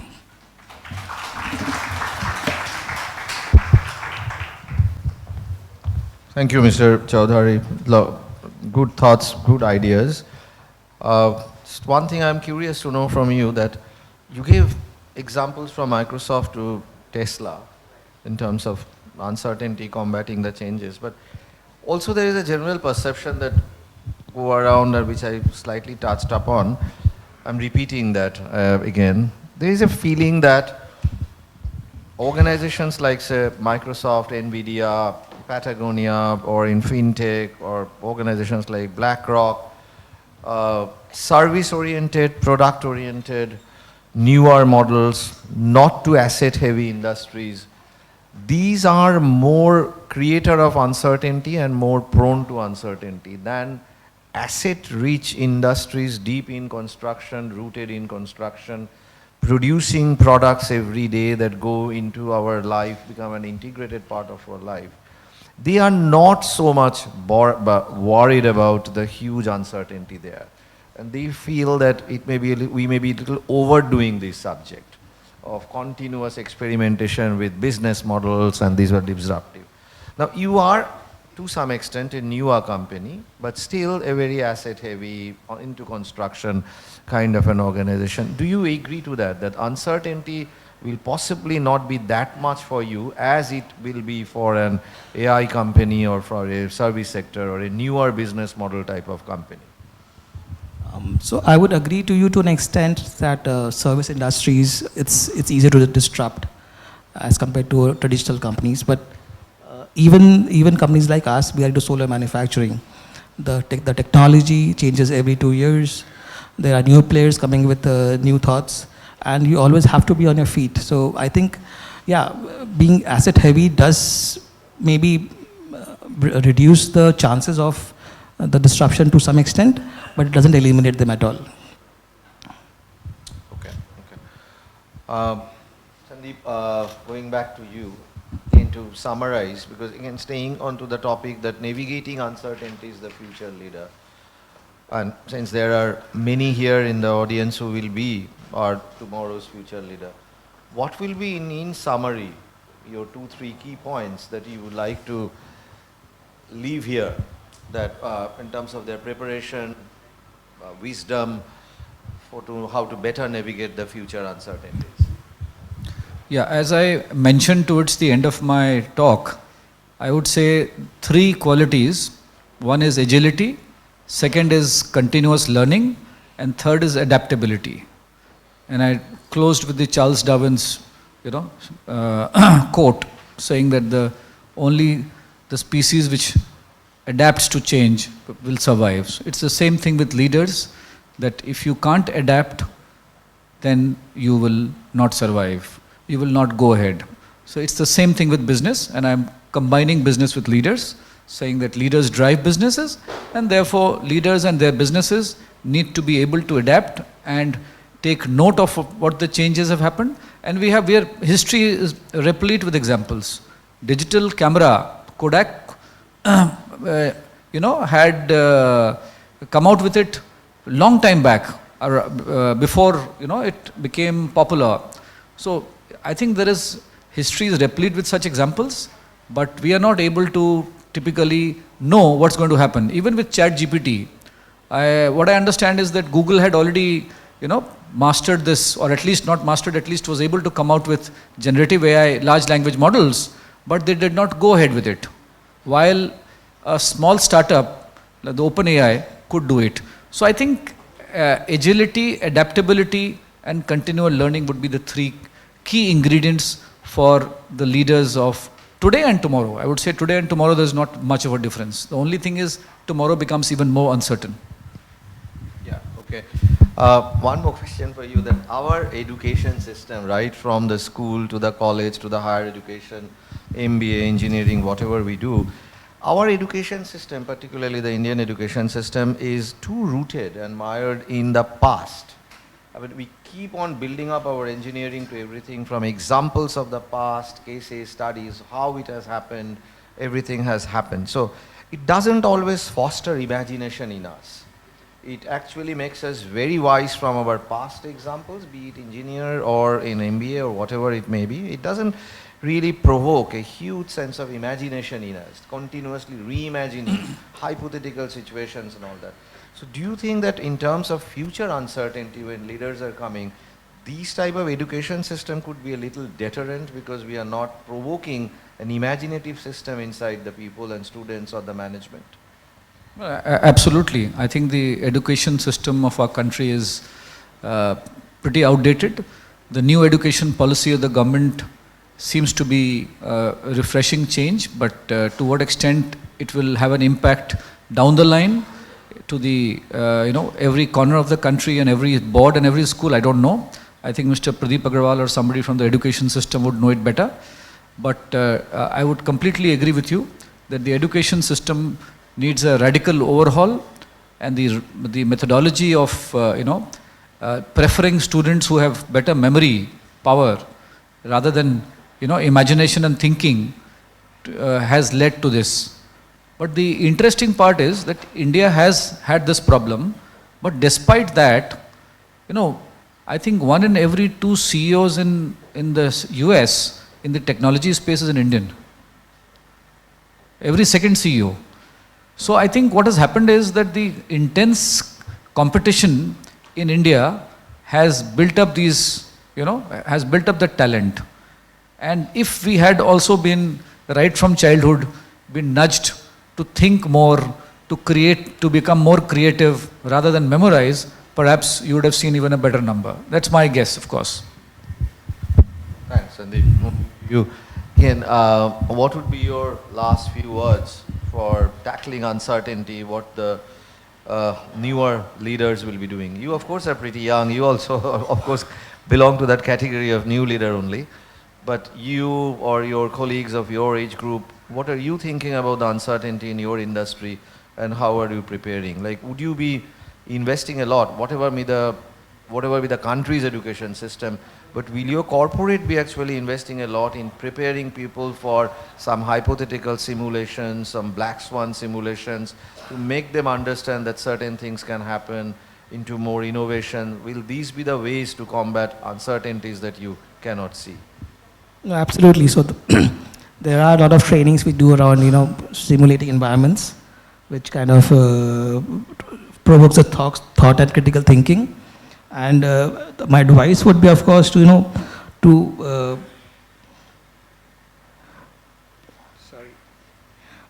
change uncertainty to curiosity. So don't fear the unfair, that what it is. Be curious, and then willingness to embrace that with the right confidence, because that's a reality. Uncertainty will happen. So rather than fear it and then kind of avoid it, adopt it with full confidence and then go with it. So that should be the mantra. Thank you. I have been asked not to take any question because we are running short of time.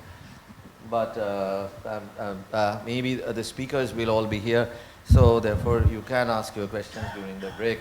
Thank you very much for your patient hearing, and definitely thanks in particular to Mr. Chaudary and Sandeep for your wonderful talk. Well, thank you so much for the session. It was really inciting, enlightening, everything coming in together. And now I'd like to call on Mr. Indranil Banerjee, Vice President, and Mr. Siddharth Roy, former President CMA, to kindly felicitate our esteemed speakers and the session's chair. Thank you.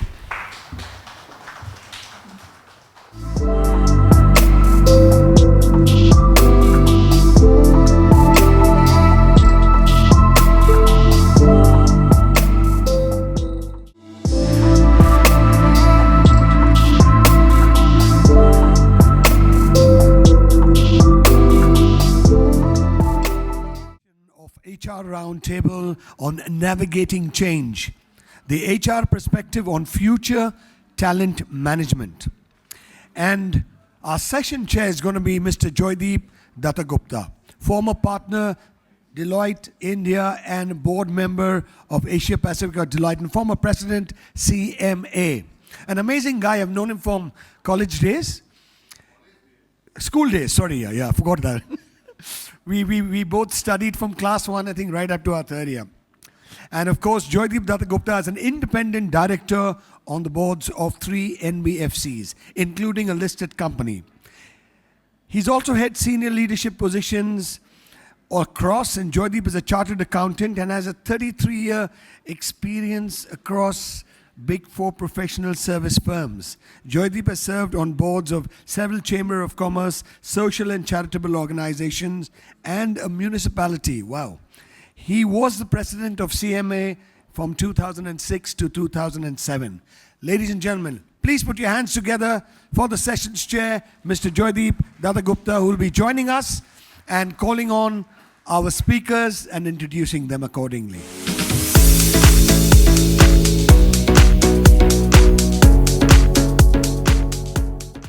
Thank you, Jimmy. It's an honor and a privilege for me to be here. I'm also very pleased to be here because these chairs are a lot more comfortable than those chairs. I was sitting there all this while. It's nice to be up here. And as I come up here, I find this note kept on this tabletop.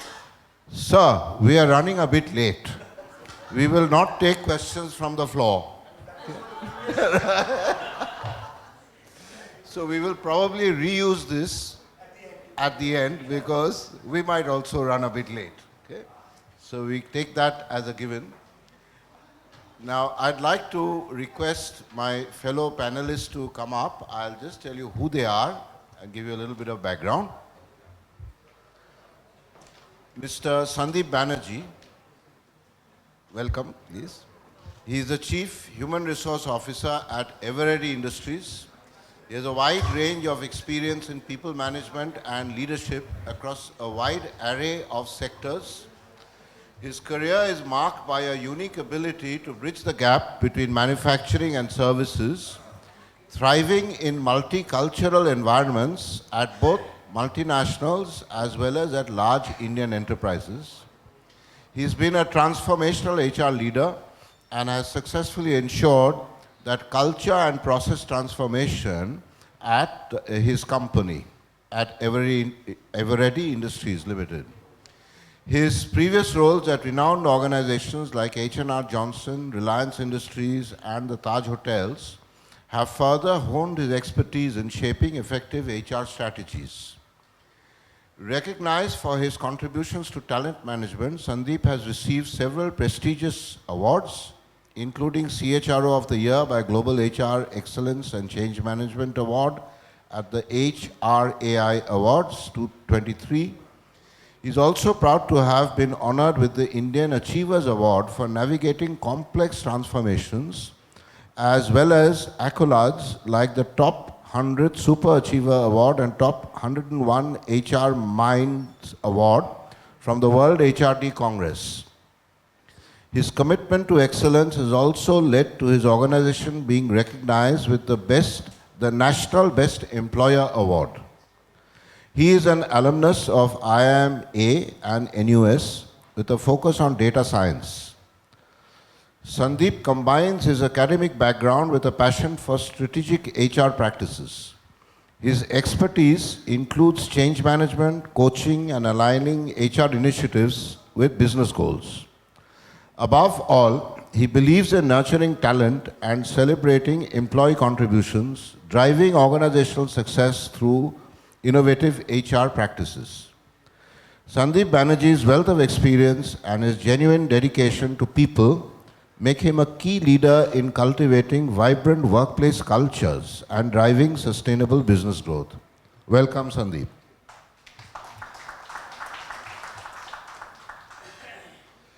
We also have on the panel Professor Rahul Kumar. Please do join us. His CV is a lot shorter, though I'm sure on achievement he is are right up there. So Professor Rahul Kumar is an assistant professor in the MIS area. Prior to this, he was associated with IIM Sambalpur and XIMB in IS and Decision Sciences, respectively. Post-PhD, he also had a brief stint in Infosys Consulting, where he worked as an analytics consultant. His research interests pivot around analytics and AI-based applications in practical settings.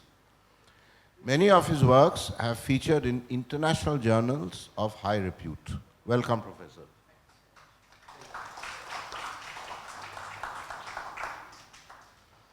And we also have on the panel Mr. Ranjan Banerjee. He is an HR leader with 29 plus, that is 30 years of experience. He is a change and transformation specialist and has led the people function in various organizations. He is presently the Group Head, Human Resources of Berger Paints, India Limited. Ranjan has been in HR leadership roles in several large Indian conglomerates and leading foreign multinationals across sectors such as FMCG, telecom, hospitality, power and infrastructure, media and entertainment, textiles and fashion fabrics, petrochemicals, and FMCG. He has worked in organizations such as Vodafone, ITC, Park Hotels, Bata India, United Breweries, RPG Enterprises, Srei, Aditya Birla Group, and Epsilon Carbon. I must make an observation, Ranjan. Learning from what Mr. Sandeep Kumar said, that if you have worked cross industry, across many sectors, you must be very high on EQ. Is that correct? Sorry? Yeah, through this panel, we'll evaluate whether Mr. Sandeep Kumar was right or wrong. Okay. Yeah. So, Ranjan has led cultural transformations to enable organizations prepare for growth and in restructuring organizations to make them market-facing while repositioning the role of HR from transactional to transformational. With a master's degree in social work from Vishwabharati, Shantiniketan, and an HR executive program at Ross Business School, Ann Arbor, Michigan, Ranjan brings with him rich knowledge of people management across sectors from manufacturing to services, while possessing a strong blend of hands-on experience and strategic oversight in organizational development. So that's our panel for this session. Thank you. So I thought that, I'll tee it up a little bit, give a few comments, and then ask each speaker to talk for 10 minutes. That was my script that was given to me, crafted by Mr. G.M. Kapoor here. He said, okay, so this is how you're going to run it. So a few minutes ago, we met the speakers, and I met over there at that table. And then I said, this is how we'll do it. So then there was a mutiny even before the session started, saying, no, that's not how we're going to do it. We haven't prepared these 10-minute and 15-minute presentations and talks. Okay. Professor, I'm sorry, you were not part of it. Do you have a 10-minute talk or 15? You're okay with any format? Sorry? Yeah, he can talk on anything, right? So, given that, there was a mutiny in the ranks and I was outvoted, we'll have to play it a little differently. So we'll have a chat, and the audience are more than welcome to join in on the chat as we go along. The only problem is we have mics, you don't have mics, so you will be at a disadvantage. Sorry? Yeah, you'll have to have a very loud voice to join in. Now, CMA requested me to write an article which they said will be the lead article for the souvenir that they are publishing on this occasion. Okay? And if you look into the souvenirs that you've been given, you'll find a lead article that I have written. Okay? And that is quite a disadvantage for me, because now that I have written the article, I am somehow emotionally attached to the article and obliged to set the tone along the lines of that article. Okay? The only problem is, I asked Anirban of CMA, how many words are you looking for? Roughly, give me the size of the article you want. She said 3,000 words. So I've written a 3,000 word article. Okay. Now I'm struggling to remember what I wrote. And it's terrible to have to memorize your own article, right? So I'll start from the beginning again and maybe it will match up. So the thought process, I'll just tee this up and then request all of you to join in. I was thinking back, CMA started 57 years ago. What was the world like and the corporate world like 57 years ago? Okay. What was the world like? You know, this device, which all of us have in our pockets, and I'm told you shouldn't keep it in your pocket, but anyway, we all have this device. This is 5,000 times faster than the supercomputer when CMA started. 5,000 times. That's the kind of computing power that we have. Okay? What was the business fabric like in those days? We were still, in 1967, it was still a capitalist world. Okay? And the way business was looked upon, it was about, and we've been taught all this not by Professor Anup Sinha, but I should think, I mean, he would teach more interesting contemporary things, but some of his peers had taught us about what is business all about? Land, labor, capital, entrepreneurship, right? Capital was what it was all about. So the capitalist had the money, and then they would create factories, okay? And then people would go and work at those factories. So it was production-centric, factory-centric, manufacturing-centric was the world. And therefore, it was the driver of value was capital. Okay? And the word stakeholder wasn't invented in those days. Who was the boss? The entrepreneur, the capitalist, right? So what was the role of the manager? Delivering to whatever the entrepreneur wanted delivered, right? What did it mean on a day-to-day basis? It meant driving productivity and driving efficiencies on the shop floor. It meant what was the complexity? Dealing with labor unions. I guess that's what it was all about. But then soon after CMA was born, things started changing. Okay? And the driver, the first shift that happened was the shift from the manufacturing sector to the services sector. That shift started happening in the United States, but elsewhere. Now, the percentage of the services sector today in the United States is about 77%. The global percentage is about 67%. And even in India, it is about 50%.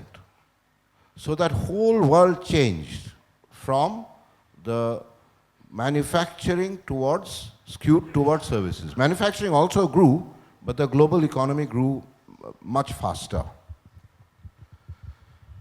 Another change happened at the same time, or started happening from the same time. The value of a company used to be the tangible value of a company, which is what is the value of the plant and machinery and so on. Intangibles started becoming more valuable than tangibles. And this started from 1970 was the first year where the value of companies, intangibles became more valuable than the tangibles. What is that number today? In the US, 90% of the value of a company which the stock market values is sitting in intangibles. And only 10% is sitting in tangibles. What are these intangibles? The intangibles, first of all, of course, reputation of the organization, brand, okay? Patents, okay? Logos, trademarks. It can also be various hidden things such as the culture of the organization, the governance, the kind of people who work there and so on. And this is where I need help. So over to Professor. What are intangibles?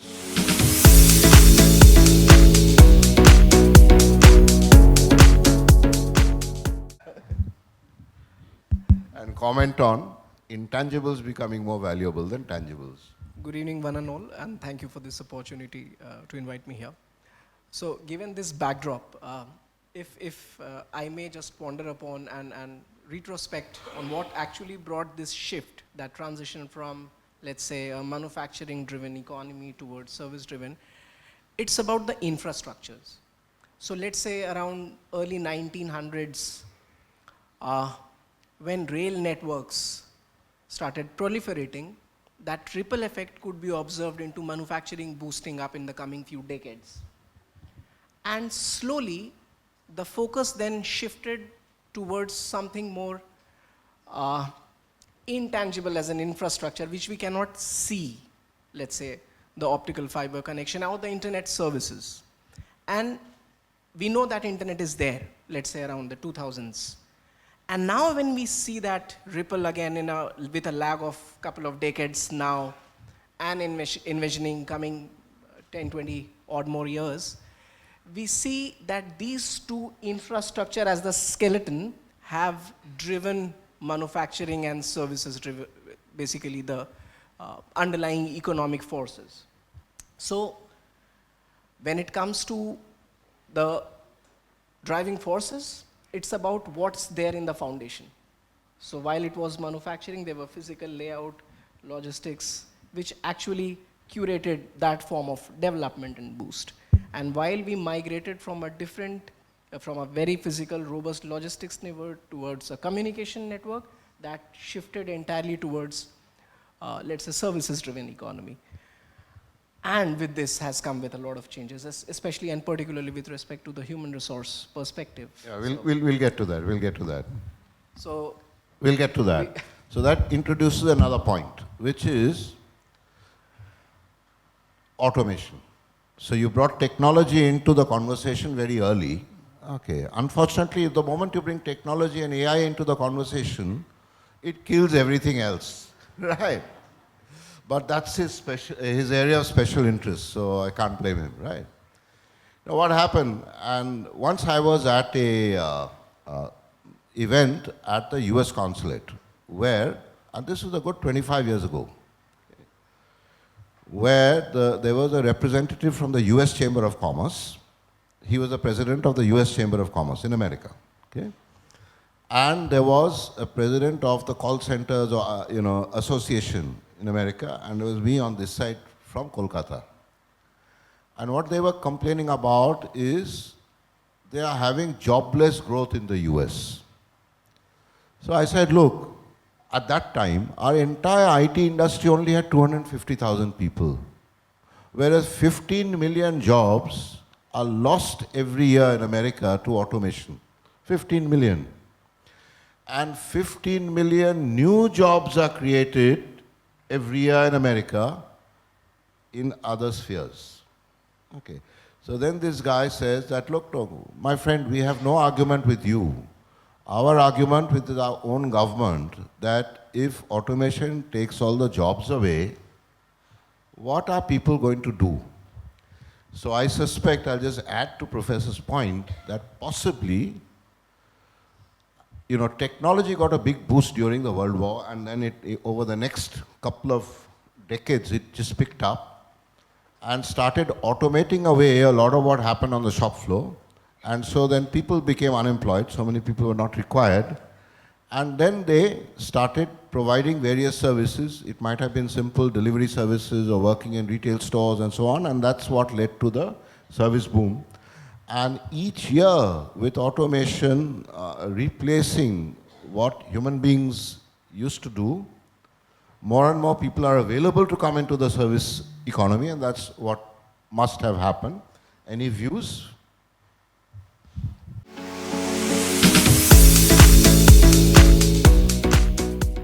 Good evening. I think these are all historical ways of how we all came into what we are today and going forward to an uncertain future.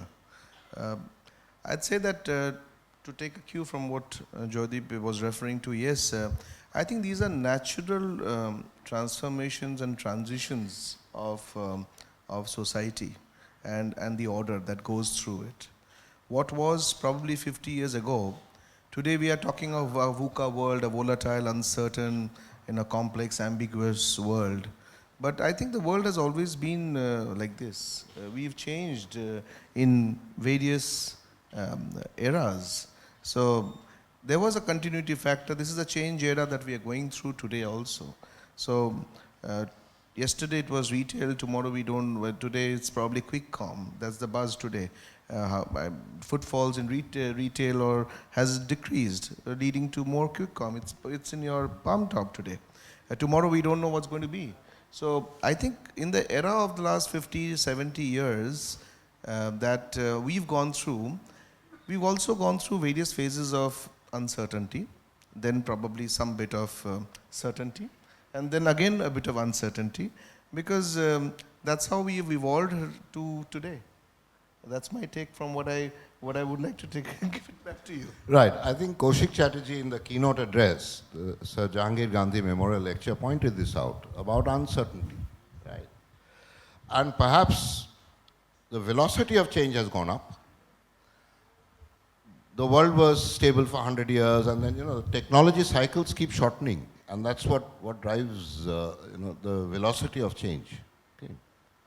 And uncertainty is probably a certainty today, is what Ambarish was pointing out, that uncertainty is possibly the only certainty, right, in the world ahead. Ranjan, would you like to jump in at this stage, or you'll wait for us to become a little more contemporary, because we're still stuck in the past?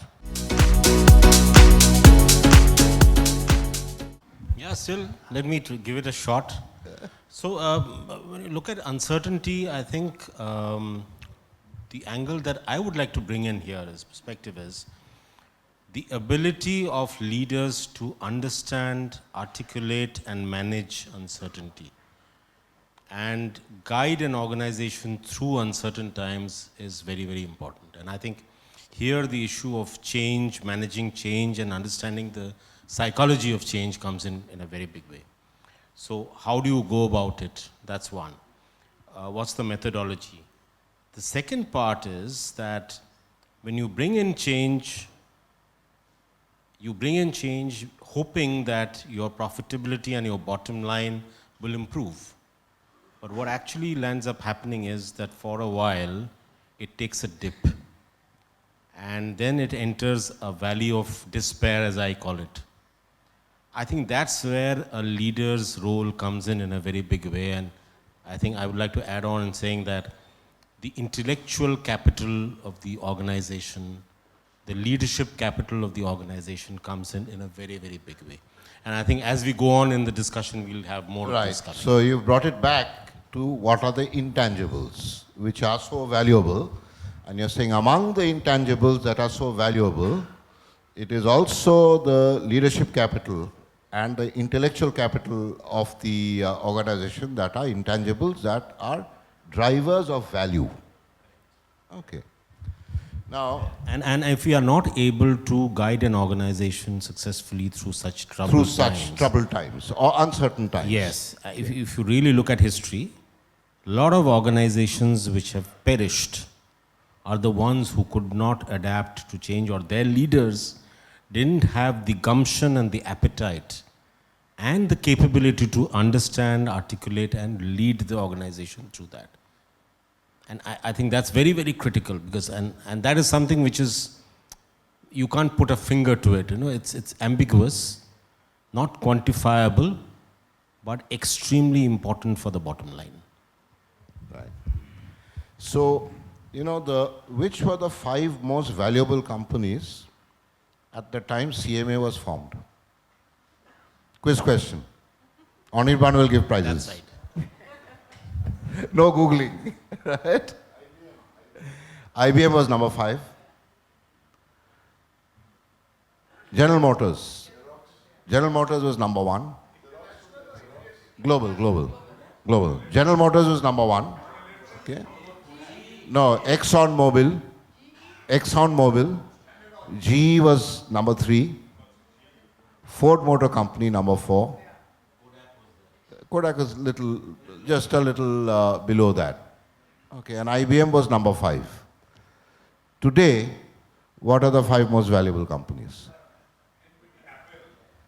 Nvidia, number 1.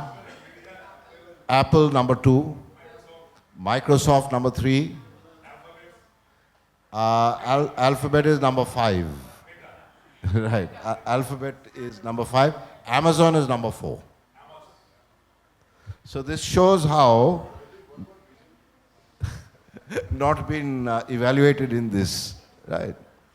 Which leads to the next thought of the next change that happened, driven by, I am responding to what Mr. Ajay Todi just asked, okay, which is the change that happened at the same time was dispersion of ownership.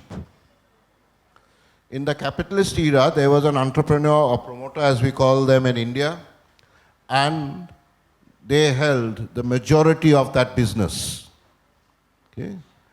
Now, people started, these entrepreneurs started getting these companies listed, and then many shareholders came in. Each of these organizations have tens of thousands of shareholders. So this move happened. The moment this move happened, the role of the manager changed. Because earlier it was, listen to the boss. Entrepreneur, he says something, you have to implement it. But the moment, now today, what is the shareholding of a typical entrepreneur? Or, you know, we know all these big names, right? Jeff Bezos and so on. What is their shareholding? What is Jeff Bezos' shareholding in Amazon? 16%. Okay. So all of these range between 10% and 20% typically, right? So 80 to 90% of the company is held by tens of thousands of shareholders or by institutions in which there are tens of thousands of investors, right? So companies became very widely held. The moment companies became widely held, this drove 2 changes. The entrepreneur promoter, what was the main motive of the entrepreneur promoter? Did they ever want to sell their company? No. Then what did they want? Profit. So the main objective was profit. For the single entrepreneur, they wanted to do this the rest of their lives and then hand it over to their children and then grandchildren and so on. And what did they want? They wanted a return. Profit which they take home and spend on various things. Now what do hundreds of thousands or tens of thousands of shareholders want? Do they want profit or do they wait for the dividend? Any shareholders here? What do you wait for? Do you wait for dividend? Valuation.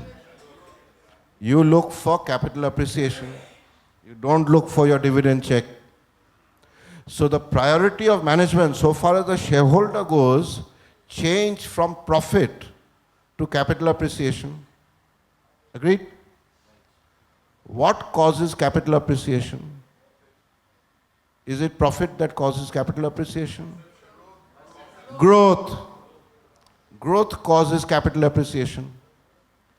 So then the priority shifted from the manager trying to deliver profit to the manager trying to deliver growth. So they tried for a bit and then they realized what is a typical growth rate? What's a reasonable growth rate for a company? Sorry? 7%, 10%, 12% is a typical growth rate. Okay. What, as shareholders, now let me flip it around. You answered the question as people who work in companies. Now answer the question as shareholders and tell me what's a good growth rate. Are you okay with 12% growth on your capital appreciation shares that you hold? How much do you want?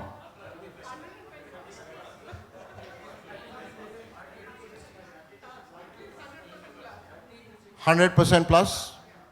You want 100% plus year on year? You're not happy with 12%? Sorry? 30 to 60 is a reasonable fellow, very reasonable fellow, right? Okay. What can deliver that? Normal organic growth cannot deliver that kind of growth. So then you have to have what? Inorganic growth or growth through innovation? Now, growth through innovation is something which we read in textbooks, right? That most of the 50% of M&A fails. So you have to drive growth through innovation. Is that very easy? Mr. Todi, you worked in so many places. Suppose you put a team to work. It's the same team used to be called R&D earlier. Huh? Now they are called innovation. Right? Huh? Can they catapult your organization to 60, 80, 100, 120% growth? Maybe they can if you have the right culture and if you have the right collaborative framework. Most organizations don't. So then what is easiest? M&A. Now the moment M&A comes in, it drives so the management focus shifted to growth, therefore to inorganic growth, therefore to M&A. Capital still remain even more important because you need capital to fund all of that growth. But where you get the capital from, the promoter no longer has that kind of money to fund that kind of growth. So institutions, so that's a whole ball game of or capital markets, okay? Managing M&A, the deal cycle, post-merger integration. Now these gentlemen have done a lot of it, right? So let me ask them about post-merger integration. I think it's a very interesting question and it's a very interesting point actually. And some of us here have gone through that. A post-merger integration, it has got its own pluses and minuses for the organization, for also the people in the organization. Because I'm not putting a hat as an HR hat to relate with the people in the organization. Because there are two sets of people from two various cultures. One is the existing culture and one is the company that is getting merged, the culture of that organization also. So from that transition perspective, the HR and the leadership team needs to embrace what is it with the other company that they are taking over. Every company has got its strengths. The value adds of those companies need to be taken over. The confidence building, the trust building needs to come in a very transparent manner. That's very important. Transparency is very important in building trust, because that's where some organizations I have seen in my career at least, not being able to handle that bit. Number 3 is that when this inorganic M&A or inorganic takeover has been taken place, it's for growth. So making everyone, the present and also the future employees who are part of the present again, who are part of the fold, making them show the vision, that leads to communication. So an effective deal of communication needs to, induced in the entire employee fraternity. So building trust, transparency, keeping open door communication two-way, where you have to also get into the habit of improving listening skills, because there is going to be a lot of heart burning, there's going to be a lot of stories, there's going to be a lot of, something can be chaotic. But that's what has to be handled in a matured way for these M&As from a people perspective. So the leadership here needs to come a little more matured, rise up to the occasion to ensure that you have a peaceful transition and focus on that objective, that is the growth that was being, at the start. Why did we go for this? For our growth, for increasing our market cap, for creating our values for our shareholders, for improving values in our companies, to ensure that we give the best to our employees and to our shareholders and to ourselves also. So I think from that perspective, these pointers are important. Ranjan, I'll ask you a question. Yes. Because you have vast experience across so many organizations, you must have seen a lot of inorganic growth. Do people get dislodged from their positions? And what happens? Some of them leave as well. When they get dislodged, it leads to a lot of the stress which Koushik was talking about. He said stress, you need to manage, you need to learn how to manage how you deal with stress, right? So the moment you have M&A, the equation between the employer and employee of the capitalist era, that you work for me loyally all your life and I'll take care of you, loyalty, the loyalty factor goes out of the window to be replaced by competency, commitment and so on, right? How do you manage? Because it's not just one M&A transaction every 2 years, 3 years or every year, right? There are M&A transactions going on. People get displaced, yes or no? Talented people who may have been fit for a certain position. As Ambarish was saying, our world was simple. I had a boss. After some time, I will take over the boss's role, a hierarchy-driven organization. Now, suddenly that equation changes. So would you like to talk about this? Yeah, I think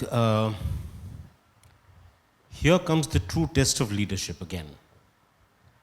So the first thing that must be very carefully thought through is the role of the leader in articulating the purpose of the organization.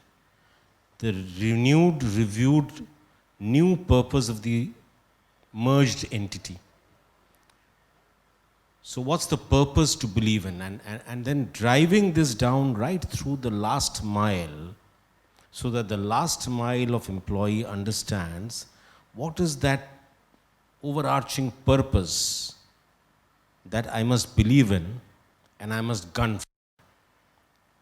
So the role of the leader in articulating and explaining the purpose of the organization and the purpose that the entire organization at each level needs to start believing in. That's one. The second part, and here you are into creating culture. What are the reinforcement systems that you're going to put in place? What are the messages that you're going to push through the organization? So if you are moving a business model and you are transforming a business model because of that M&A that has happened, what kind of behaviors do you need to exhibit in the market so that you get growth that you're looking for? And do your systems and processes within the organization drive those behaviors? That's the second part. So what kind of reinforcement systems do you put in place and how effective are they?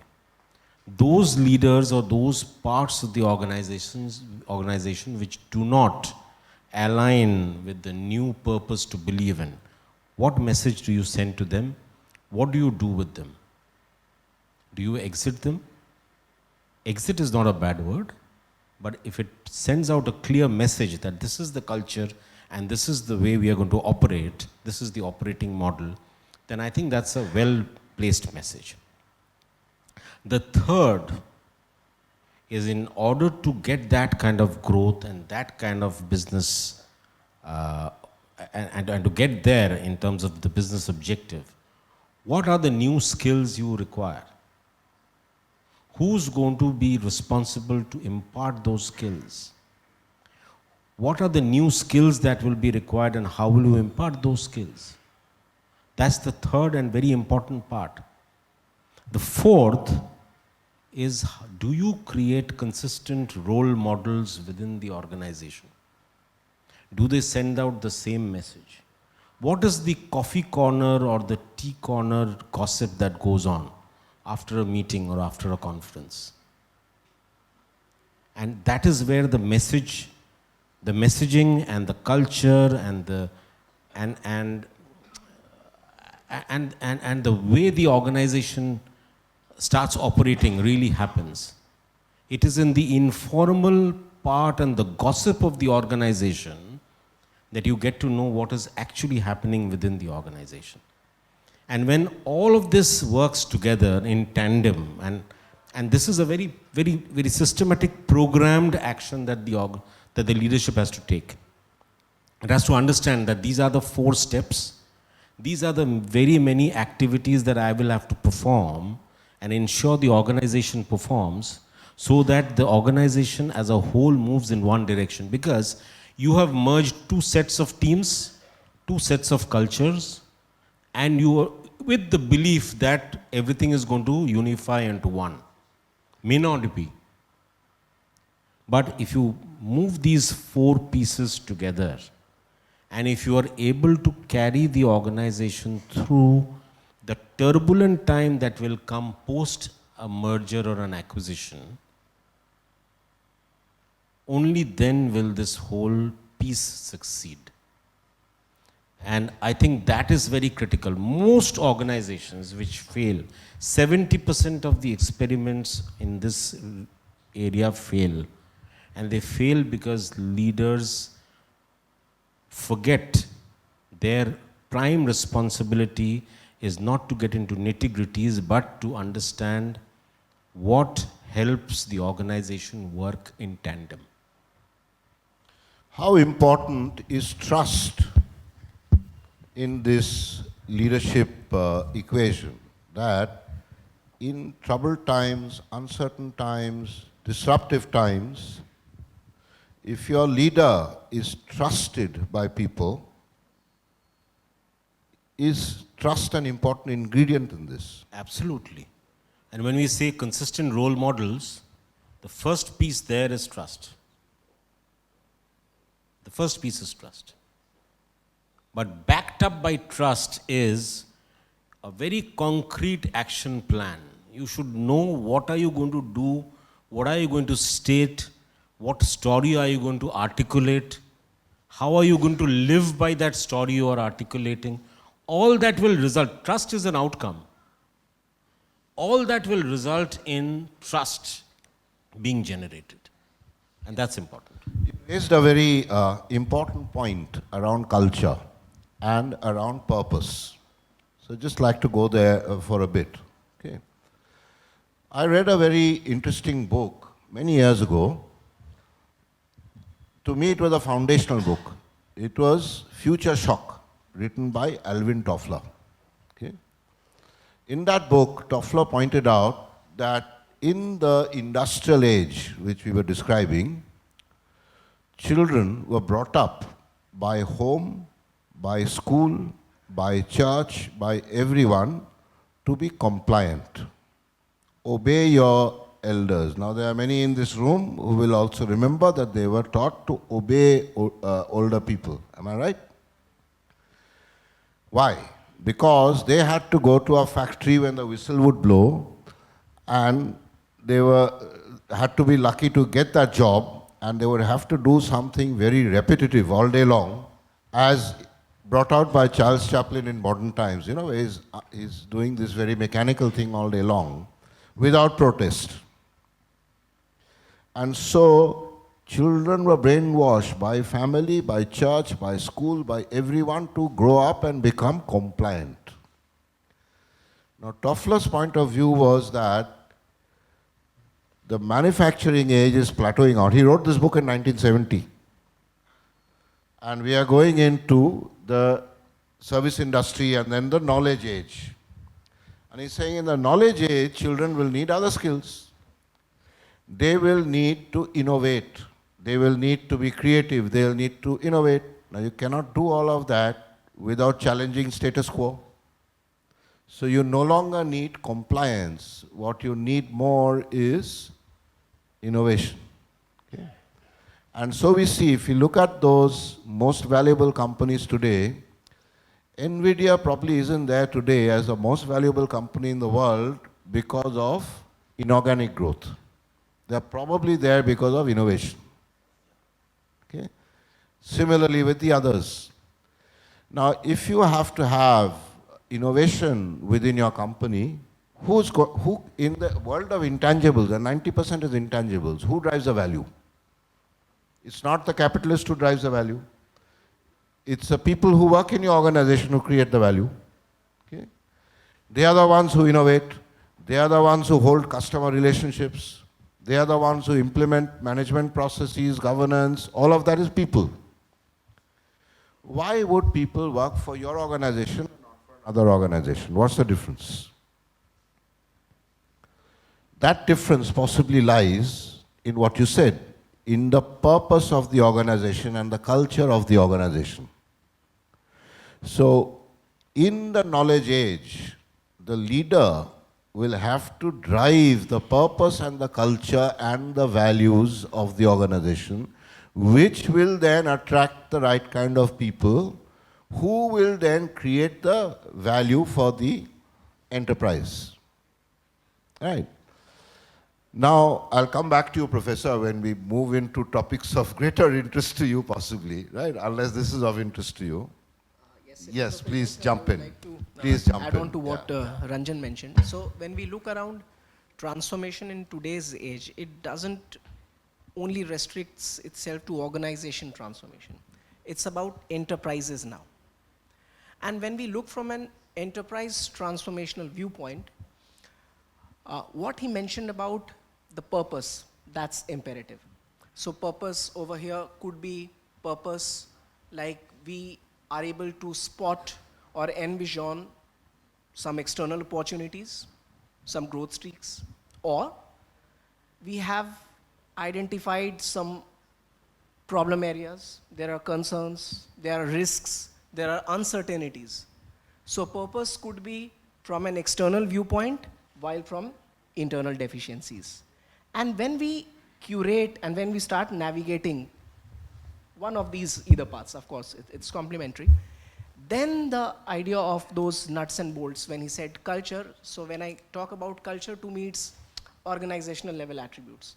Maybe culture, maybe structure, everything will have a role play. And second was, of course, the talent, because it's the people who will be driving it. And in the current context, there's the means of that transformation.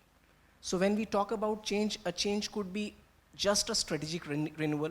We want to recreate value for ourselves or our other stakeholders of the enterprise.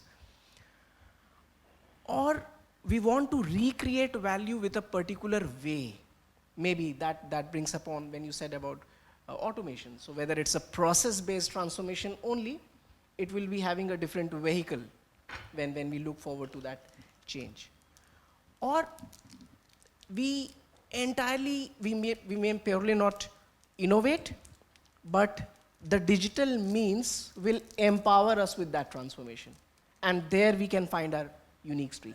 So it's about leadership, which is the management's orientation, the organizational level attributes, and the means which drives the change in the enterprise transformation. Okay, so moving from organization to enterprise. Now, growth has many other aspects and dimensions which changed our world. One aspect or dimension is companies started looking for newer markets to grow, newer products, newer markets, newer sources of capital. So all of this took companies global. So they started going to global markets, selling globally, but also procuring their parts or whatever they needed to produce, the inputs globally, so global supply chains, global finance. So globalization then drove another set of aspects for HR, such as a global workforce, a global culture, right? So that's one dimension. We'll just park this for the moment. Another dimension is, with scale came complexity. Okay? So when two organizations are competing, if you want to be the best, you can't be best end-to-end in a complex product or service. There are other specialists who can do it better than you. So alliances became a very important part of delivering to your customer. So look at the automotive industry. There are tier 1 vendors, tier 2 vendors. So it's not just a company supplying everything end-to-end. It's a whole network or alliance, a set of alliances.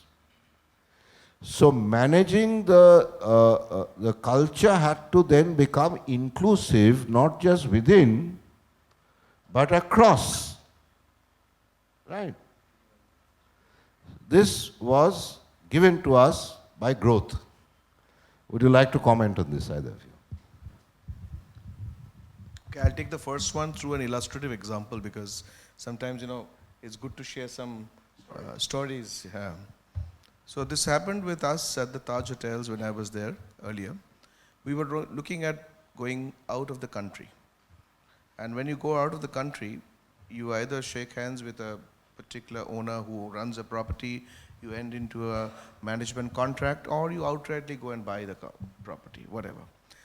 I'll take the example of Boston City. When we went to Boston, there used to be a hotel called the Ritz-Carlton Boston. And we took that hotel in Swan Street there, and we renamed and reclassified that as a Taj Boston. Mind you, that was the first Ritz-Carlton in Boston. So there is a lot of emotion, and when we went there to take over, and the last day that happened is that it says the last day at the Ritz. A huge party going on and all. The next day it will be the Indian flag with the Taj flag, and we will reflag that and we are a Tata company. But the next day when we go there, the same bar, the same euphoria is completely dead. Now, we don't know what to do on that, honestly. No one taught us what is going to happen. Okay, we have a set of people whom we have trained to work, live the culture that the North America has, as also move in the Indian culture of the Tatas and the value sets of Taj into Boston. But we don't have business. So nothing works without business, isn't it? So the issue was that we were perceived to be an Indian company going to the shores of America. So it's not easy being an Indian, and those were the days of 2008-9 I'm talking of. After that, many Indian companies have done, and they are running practically a lot of part of the globe. So we had challenges, and the challenges was only faced when we called people in small groups, talked them out, gave them the assurance. And again I repeat, yes, to take a cue from what Ranjan says, the purpose of what I said earlier, the trust, the confidence and the communication. We made them what our Tata beliefs are, and that is written in the Tata Leadership with Trust. If you see the logo itself in the screens, we tried to imbibe upon them. We wanted to teach them what we are wanting to do. And slowly we earned confidence of the employees through small groups. And today, the hotel still stands. What I wanted to give this as an example as to how we have to get into and know the other side before actually we push our side into a new fabric. So it's important because human minds are the most complex of minds, and we need to respect that. And everybody is conscious and uncertain sometimes as to what's going to be my future. So there lies the role of leadership to step in and bring the factor of, I think, ownership for all. This was the first take that I would like to share. And the second was on the supply chain area. Well, you see, India today is a powerhouse, and we have to go and we have to depend, if we have to grow as a nation, we are dependent on other nations, and we will source. When we source machines, we source also talent. When we say we source talent, it's important to source the right talent first, and it can be worldwide. Again, I go into illustrative examples. I worked in a large conglomerate like Reliance Industries, and we had to source talent from globally. And global talent is very easier said than done. And you need to do a lot of due diligence to source global talent. And it has to fit into the organizational sets of what you believe in. So getting the talent is fine, but getting the talent to also do the work that you intend to is also another HR challenge. That's leadership again. So getting that into place requires a lot of interactions, lot of communication, lot of listening skills, lot of hearing the other side also, and also ensuring that your core objective of meeting and taking the entire world with you and employees across the world with you into your fold. I think that's one of the HR leadership. It's a skill and which one needs to practice, harness, and smoothen it going time to time. Of course, the objective needs to be met because we are in search of growth, we are in search of improving our employer branding, we are in search of ensuring market cap, but all this, we need to take the people along with us. Okay, we've got just 5 minutes to go, and I can see a very anxious Anirban standing up, which is a cue for me to wrap it up. But we cannot wrap it up without touching upon two topics which we'll just touch upon. Okay. Now, I'm not going into the shareholder versus stakeholder, which is a huge change, because I think that our keynote speaker has already, talked about it at length on the different stakeholders, what they need. It's not just about profit, it's about planet, it's about people, it's about purpose, all of that, right? But I think two topics we can still have a little bit of a discussion. The first is Gen Z entering the workforce. Okay? The Zoomer generation entering the workforce. Now, this generation is vastly different from any other generation. Technology. They are a technology native generation. Their social conscience is much higher than any other generation. They are very seriously concerned about the future of the planet, both the customers as well as the people entering our workforce. Why? Put yourself in their shoes. Suppose you are 24, 25 years old. You have to worry about for yourself for the next 50 years, 75 years. You have to worry about should you get married, should you have children. So you have to worry about 100 years. And you can see the climate change, the superstorms. We've seen Amphan here, right? Flooding, cities will get buried, 200 million refugees, So they are very, very seriously concerned. There is another characteristic about them. I think, possibly, maybe in India, maybe globally, that compliance culture, children brought up to be compliant, having to work in a factory for the capitalist, the motivator was what? The motivator was fear. All people brought up like that, they are fear motivated. But the Zoomer generation is not fear motivated at all. That's a marked change. What will you study? Our parents used to say you have to study physics, chemistry, maths. Right? Otherwise you won't get a job. Fear. What will you study? I'll see. I'll think about it. There's no fear. So, therefore, to deal with the requirements coming up from that generation, and they need much more touch time than any other generation. They need much more appreciation. You have to be true to your purpose. You have it drives transformation. And there's something else that they need to worry about. We briefly touched upon it today. Will AI take away all their jobs? Because the difference is, as I said, automation has been there for decades. Automation taking away jobs. What's the difference? Automation taking over jobs, they took over jobs which we as human beings believed human beings should not be doing those jobs because they do not require any cerebral input. Some jobs like Charles Chaplin in modern times, punching holes.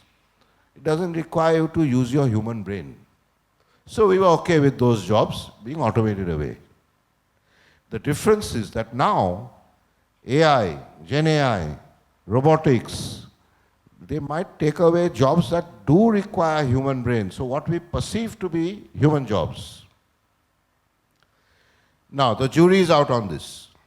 But my own perspective on this, and Professor is dying to jump in, my own perspective on this is that it will augment our own ability as human beings. And second is, what will remain is anything to do with emotion.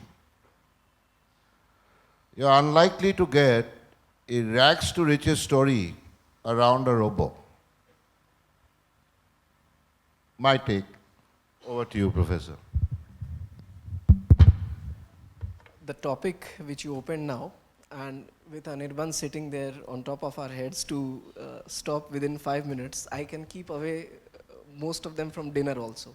So maybe we'll not straight away get into that debate about whether AI will replace all jobs. We'll take a step back and reassess quickly. When we mentioned few names, let's say 30, 40 years back, it was Ford and General Motors and General Electric, IBM. And then we counted upon NVIDIA and Amazon. We missed out that transition again.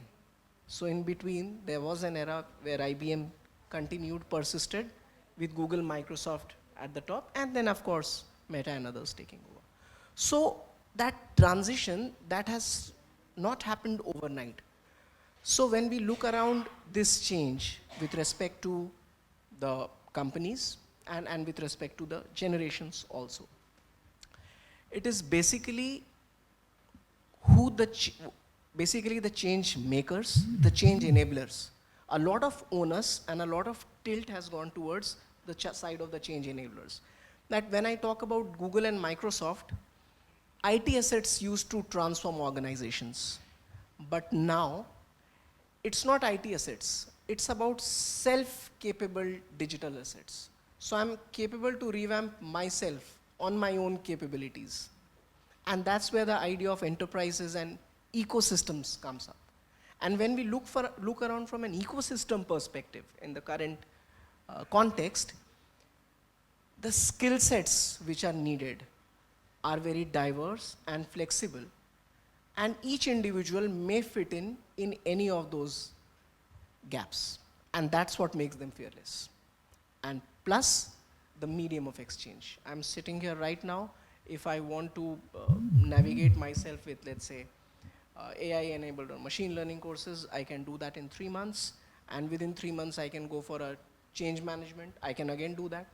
So that fearlessness is not foundationless. So there are something which is imparting towards it. I can... Yeah, no, you can go on all night. We are absolutely confident of that, right?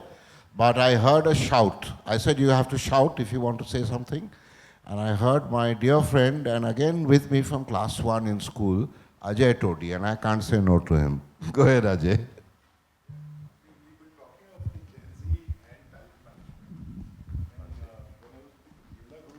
I found that one of the points, this was about the Gen Z and talent management in the context of that.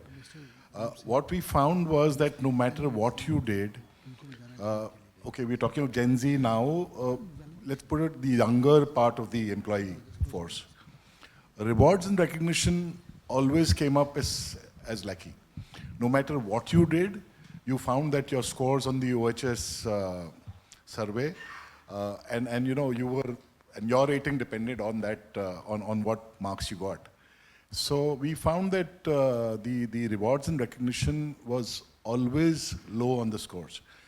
This is directed towards Samir and Ranjan, of course. Yeah, that your take on this as to... What he's saying is, Joydeep, shut up, give it to them. Yeah, I've heard enough. So I'll just give you a perspective. There are 3 things that come to mind when we talk of Gen Z. And quickly, because I know we've just got 2 minutes left now. Number 1,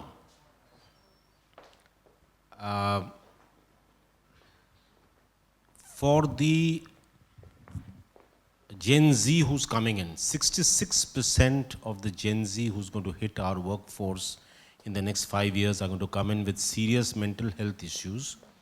And are our managers equipped and ready to handle mental health issues? The answer is no, and therefore the response to that is, please quickly equip your managers, otherwise there's disaster waiting to happen in any organization. You may try growth, you may try M&A, everything. If this hits you, you're finished. That's one. Second, the ability of a manager, because right through our childhood, we've been taught to emphasize on the thinking aspect, which is quantitative aptitude, knowledge, skills, mathematics, science, and so forth. Our ability to handle, understand, and interpret feelings is zilch. So the difference between thinking and feeling, it's both thinking and feeling together which makes a good human being, good manager. The ability to handle both and transition between both is very, very critical. So that's the second level of skill that needs to improve. The third, with regard to AI, whether it will take away jobs or not, research says in 66% of the jobs going forward, 1 out of 3 tasks, and I repeat, 1 out of 3 tasks only will get automated, not full jobs. Therefore, the need to reorient and reskill people is going to come in a very big way. Are our managers and are our organizations even wary or even aware of what is going to come in the next couple of years? First comes awareness, then comes understanding, then comes building the skills. And I think the faster we do it, the challenge before forums of this kind is to actually help organizations quickly reskill. And I think if we don't do that, we would not be serving the purpose of organizations like this, CMA or CII or anybody, National Skills Development Corporation or whatever. I think that's where the focus should be, and that's where Gen Z, that's the impact I see Gen Z going to have on organizations and their sustenance. Thank you. I'll just add to what Ranjan said, because I love the Gen Z, whatever you call it. It makes us think young at least, and makes us think broader. That's what, because they make things very simple. At the same time, I want to add that they want to see in an organization what is in for me. What is in for me in terms of my learning. So an organization needs to be on the learning curve. That's very important. So if we have a learning, if an organization is a learning organization, you can then bring, because this Gen Z, whatever we call it, the new age boys and girls, I could call it, because they are very young, they have a lot, they've been born with all this, okay. So they are superior in terms of their, I wouldn't say brain matter, but in the analytical abilities to comprehend things very quickly and to utilize them and optimize them is the strength an organization needs to have. So the organization needs to build its reward and recognition, as coming to your point, has to be very robust. It has to be on the spot if required. It has to be fair. It has to be transparent. And it has to be very performance driven. So when you are fair, transparent, performance driven, robust and on the spot, you are bound to have your new age people saying that, hey, I'm come to the organization which at least, I'm doing something good, they reward me. Blow it across the organization, advertise it. So this is the digital media today. Let one day the entire, your ESS, what we call it, the employee self-service portal, have his face on it. They need esteem. I would look into that part, number one, to make it very, and keep the learning curve going on. Have Udemy's of the world, Skillsofts of the world, India's of the world, giving them learning solutions. So they're always learning. So we have to use their mind and their time, that 10 hours that they put in the organization, to be engaged. And this engagement, because they have a lot of energy. So to engage them in whatever positive way, I think then we gain as an organization towards growth.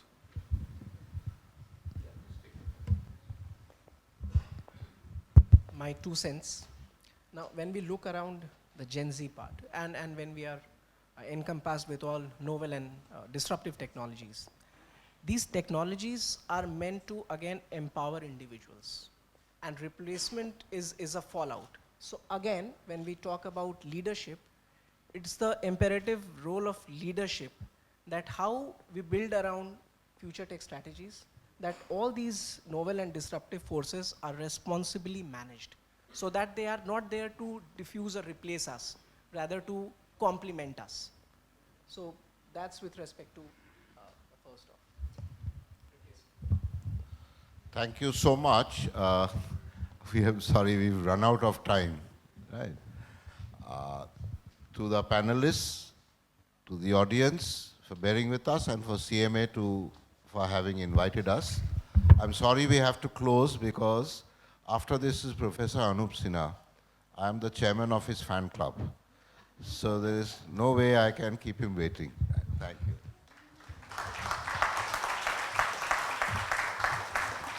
Thank you, sir. Thank you, Mr. Datta Gupta, for steering this session, and thanks to all of you. We'll just now felicitate all of them. May I request Mr. G.M. Kapoor, President of Calcutta Management Association, to please come up on stage, and Mr. N N Framjee, sir, please come up on stage.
Dr. Anup Sinha is the former director of the Heritage Business School, HBS, and currently designated as Chief Mentor. He has also served on the board of NABARD. Dr. Sinha has taught at Presidency College and the Indian Institute of Management, Calcutta. He served IIMC as Professor of Economics for 25 years. He served 3 terms on the Board of Governors at IIMC and also as Dean during 2003-2006. He has received the Best Teacher Award in 2004 and Best Faculty Award in 2005 from the IIMC Alumni Association. In 2012, 14 and 15, he won the Most Popular Teacher Award from the outgoing MBA students of IIMC. He has held visiting appointments of Calcutta, University of Calcutta, Indian Statistical Institute, National Institute of Public Finance and Policy, University of Southern California, Washington University at St. Louis, Curtin University and Curtin Business School at Perth and Kyoto University. He has been actively engaged in training and consulting for a number of organizations in the public and private sector, as well as for the international agencies in the field of economics. He has also authored publications on various topics, including economics, rural economy, management, etc. So over to you, Professor Sinha, and thank you very much for coming. And he will give his erudition on what all he has heard and his own opinion. Over to you, sir.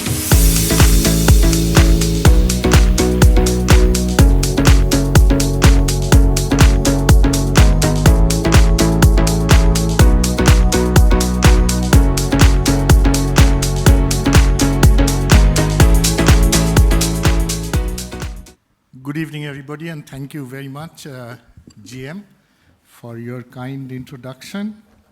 Usually, I don't know, websites put in a lot more stuff than you really want.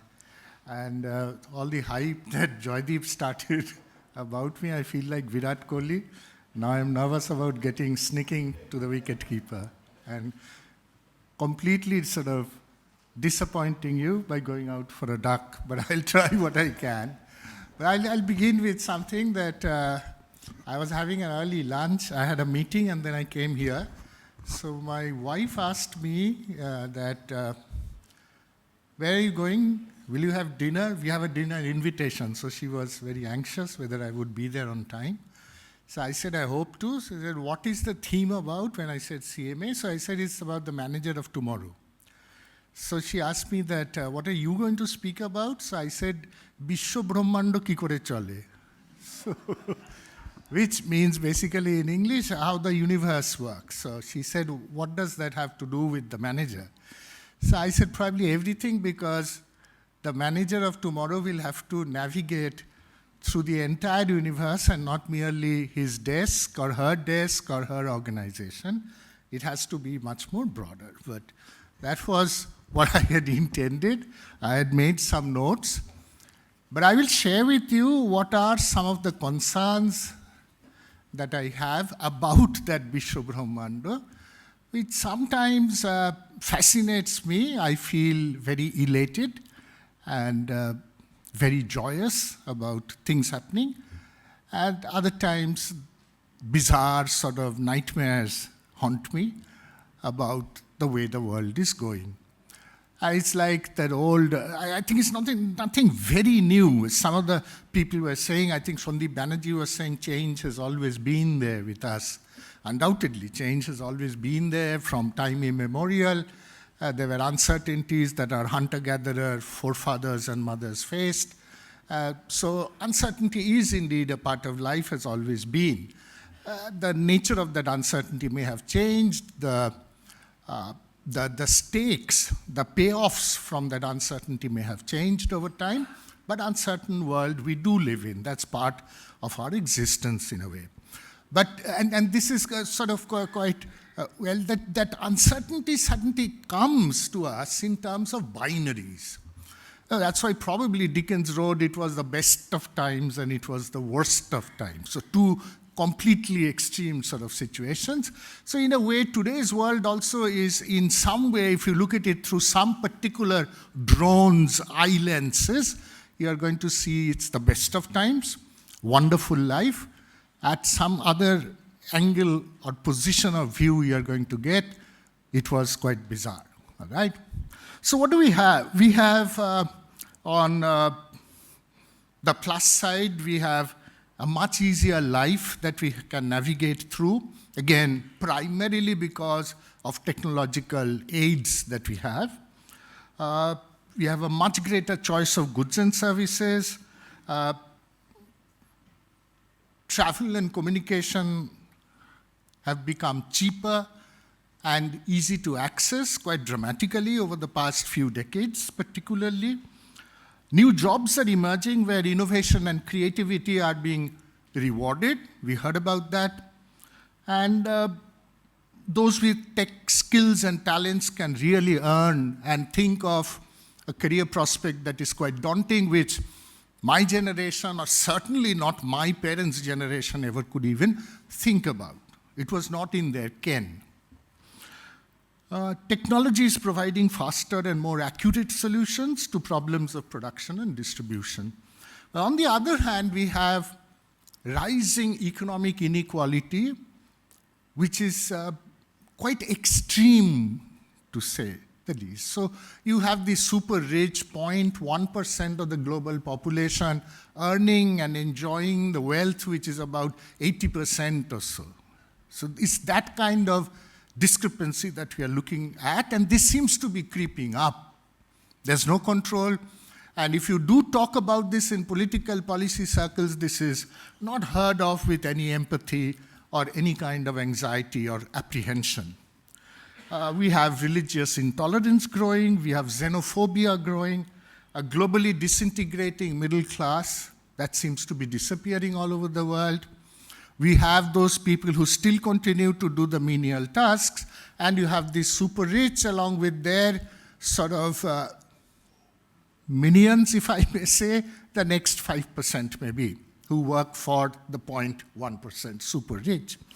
And there are dangers of climate change, sustainability. There are wars and international conflicts all over the place. And certainly business, the world of business is changing at an astonishing pace.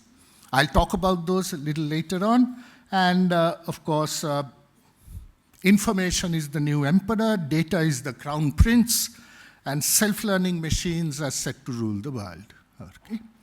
So it's quite different, and democracy, if I might say, is really on the back foot, at least the kind of democracy and freedom that we associate with, this quickly speaking, second half of the 20th century. 21st century seems to have disrupted all of those.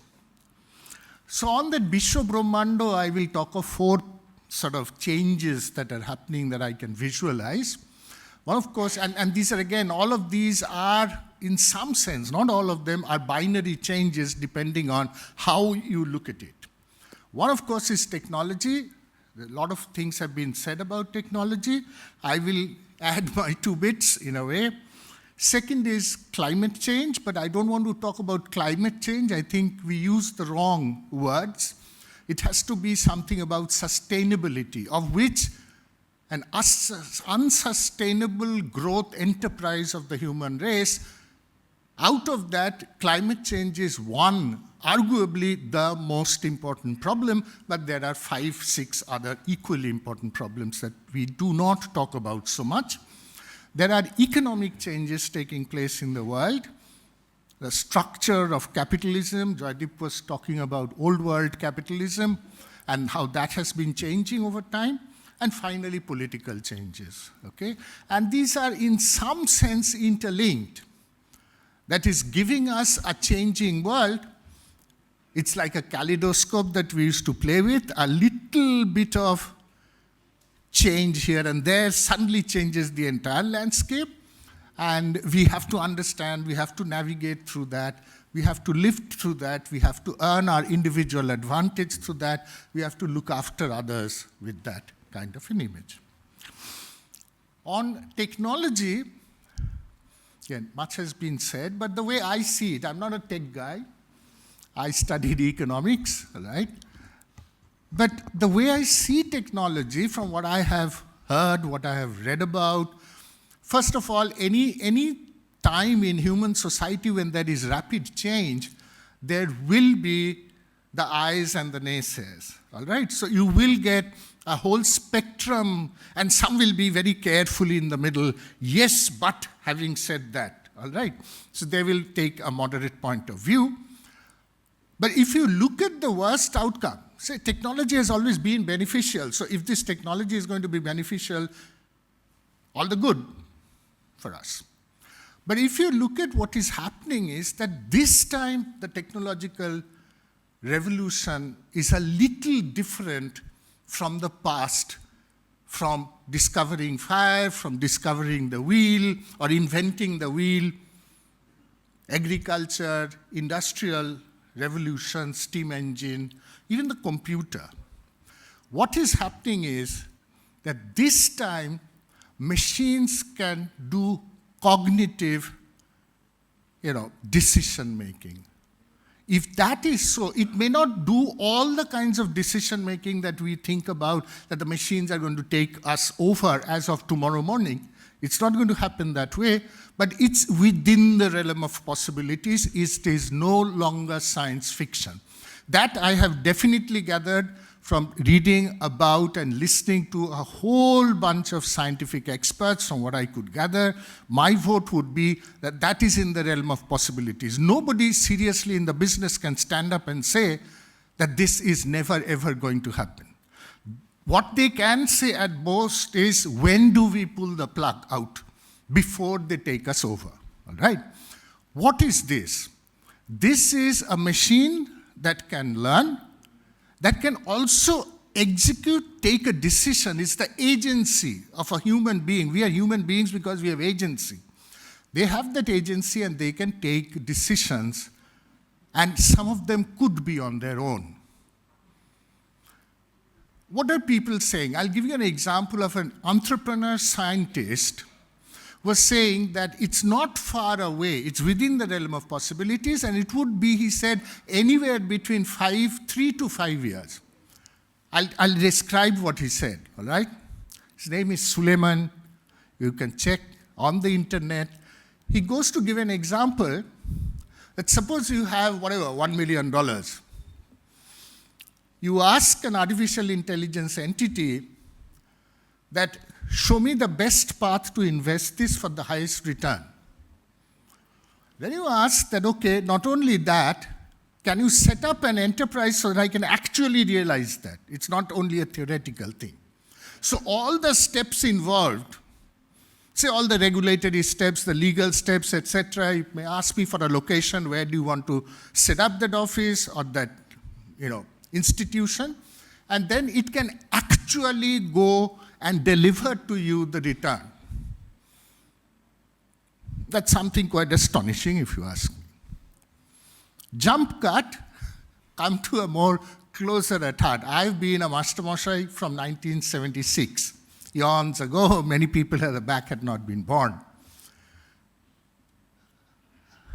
About 3-4 months ago, in my old institution, IMC, what we did was, we asked a chat bot, okay, Chat GPT-4. What did I do? First I said, I'm a mediocre teacher, postgraduate level. My students are much above average in terms of intelligence and assimilative ability. I want to teach a course on sustainable development. I have 20 class sessions that I have to take, 1.5 hours each. I have to grade them for a midterm and an end term. Give me a course. The background of the students are mixed. They can come from any different kind of background. Within a few seconds, I was given an outline of a course. Then I asked for references, that what should I tell the students to reach. I was given a set of references. The only thing that ChatGPT could not take me was actually take me and link me up with the references that they had. But my MIS friend told me, Rahul's colleague, that this will also be possible, but this particular entity cannot do it, but it's in the realm of possibilities. Can you then give me slides, PPTs that I can use in the 20 class sessions? The PPTs came. It took a little bit more time, a few seconds more maybe, but it did. I did not check all the 20. I randomly checked 3 or 4. They were quite excellent. I had my own ego problem. I could say that I could better it like, the old sort of ballad of John Henry, that I can beat the steam drill, I can make a better PPT, but those PPTs were excellent. So then I suddenly scratch. Lucky I have retired. My job's on the anvil, right? Anybody can, only thing, now it's a very routine thing for a machine to come and yap away in the classroom, handle questions. That's not a big deal. He has, I wouldn't say he, it, let's say, has, all right? It has the material, it knows the boundary within which it has to sort of pitch it. All it has to do is explain those slides, and the course is done. I'm completely irrelevant. This can be done, it's wonderful, right? But for the student, if you look at it from the view of, say, the Gen X or Gen Z prime, all right, the kids will come after Gen Z. For them, it's wonderful. It's much better than an Anup Sinha teaching them. But for Anup Sinha, it's not a good world, right? He's losing his job, or my younger brother doesn't have an entry-level opportunity. So it depends on which way you look at it. I'll give you one more example. This again, in the realm of, this is happening, but again at a stage where IBM has not actually marketed it, but it will do in 3-4 years, is well into the stage of testing. It's Watson. People must have heard of Watson. It's a medical app. You put it in your pocket. On your smart device, you have a built-in chip inserted inside you, and it will have your real-time, all kinds of medical parameters being monitored. Not only that, it will have everybody else's, particularly, say, males in the 70s age group with hypertension, diabetes, whatever else I have, everything all put together. Now, what is happening? It will give me an early warning. Tomorrow you're going to get fever. Take vitamin C, rest. You don't have to go to the doctor. B, you are developing a gallstone. Go to a surgeon. Find out you may require surgery in the next few weeks. When I go to a doctor, look at the efficiency aspect. When I go to a doctor, he knows me, let us say, my GPs are getting out of fashion. But suppose he knows me, and I tell him that, I have fever and I have tummy trouble, whatever. He has 10 minutes, he has a waiting room full of other patients. So he quickly takes a call, given my history, very imperfect. And that day he was not feeling well. He had an altercation with his wife before he left. He himself was having a headache. His blood pressure was a little high. All right, so he takes a quick call and says that, Anup, go and have this. Or maybe do a couple of tests and come back to me. Mr. Watson will never feel that. Again, Miss Watson will not feel that. Watson is never tired. Watson is constantly updating the total database as well as real-time monitoring all my parameters. Excellent news for me, particularly if it's affordable. What about doctors? Okay, what about nurses? What about, you probably still need doctors. I'm not saying the world will be without doctors, but you can take a very quick call. The number of doctors required to fulfill all these tasks will be considerably less. There'll be far more dependence on robots that can do routine. Already operations are done by robots. It's not science fiction. We can do that. So you're looking at an array of things, but what is the bottom line here? The bottom line is we are looking at, and this is quite stunning, if you sort of stop back and think about it, we are seeing for the first time in the history of the planet inorganic life. Even there are people who are saying that robots can be taught to have emotions. After all, emotions are also algorithms. You get the correct algorithm and you can devise, and the triggers will be set in when to react to what. Okay? That is quite stunning if you look at it. This is not saying necessarily that they'll go rogue. God help us if they go rogue. But the thing is that if we have a digital species which is more capable than we are, wouldn't there be a natural tendency to dominate us? That is one worry. And I'm going to pass in a few years' time, but the chap who is like 15, 16, getting into high school, looking at a career ahead, these are the things that might have to be navigated through, which is much more complex than what we teach them at IMC, okay? Second is climate change, all right? We still talk about climate change, but we have this feeling, again, somebody was mentioning, I think Ambarish was mentioning that, or Joydeep, we don't know when it is going to happen, where it is going to happen, what time, whether Bangalore or Kolkata. The predictions made, yes, there could be far less adverse impact of those than we know. But whatever we know, what we can understand, the adverse effects are going to be pretty much high. I'll give you just one example you have had. First of all, climate change is only part of the problem where we are defining the finitude of the planet. We treat the planet like an endless gift hamper where we can take out all the resources that we want, and simultaneously, and this is disastrous, we think of it as a bottomless garbage dump. So we can put all our endless waste and we can take endless gifts up. This can't go on. The planet is a finite place. And in many other ways, we are approaching the boundaries of that finitude, as it were. And climate change is only one of those. And there are people who are studying this in great detail. I don't want to get into that. But I will just give you one example of how even climate change can, not only that it will be difficult to navigate the impact, but also how people can, human beings, can play rogue in some sense. I'll give you, this is real life from Kolkata Sundarbans. Most of the predictions could be wrong. Nobody is saying that predictions are always 100% correct. We are not yet God.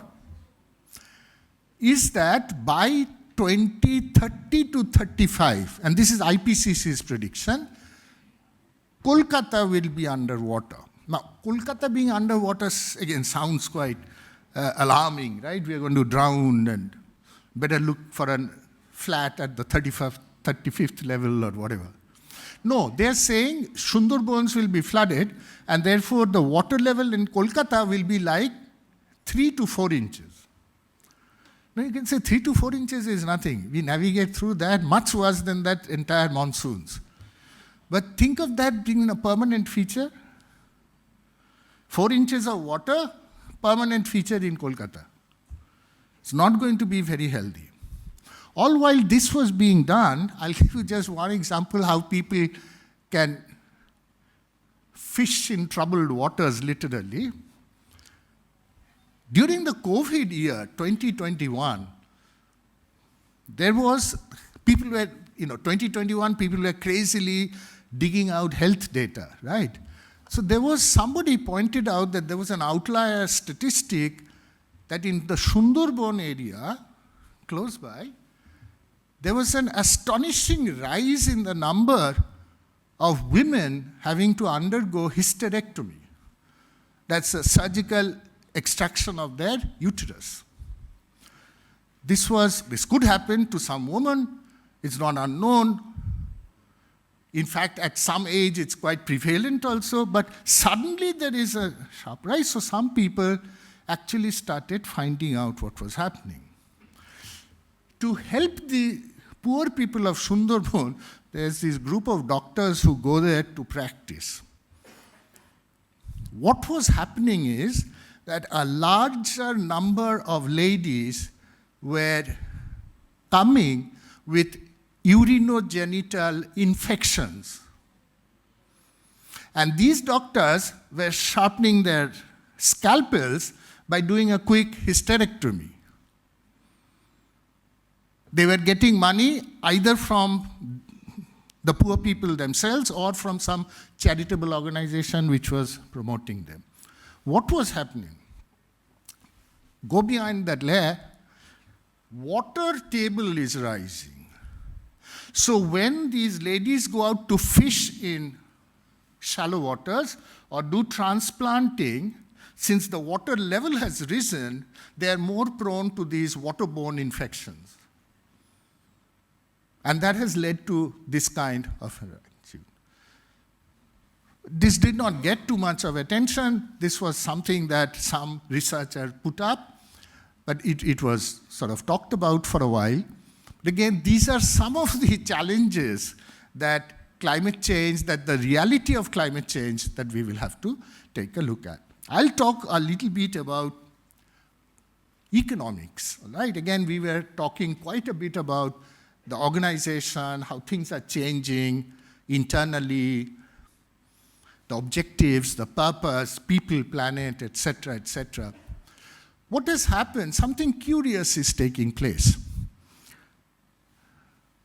Joydeep pointed out about the capitalism of 67, right?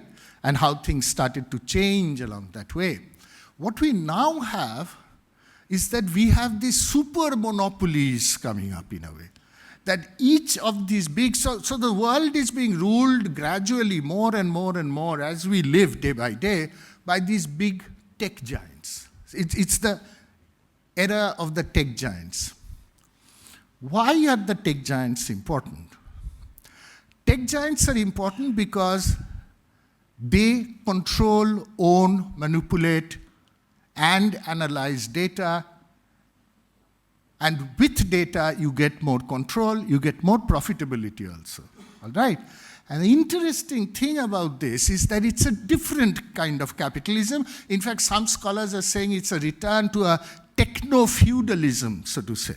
Why is it? Because unlike the old world, say, motor car, Ford, Mr. Ford, if he wanted to make more motor cars, he would have to earn profits. He would, with his profits or ability to get some loans somewhere, he would have to physically buy his inputs, the steel, the rubber, whatever. What is the input for these tech giants? Your and mine use of the internet. That's the data, that's their capital from which they begin. They don't buy their capital. In fact, we sometimes pay for giving them the capital use of the internet. So that is a completely different kind of capitalism that is arising. And the biggest challenge to this tech capital is going to come from big government.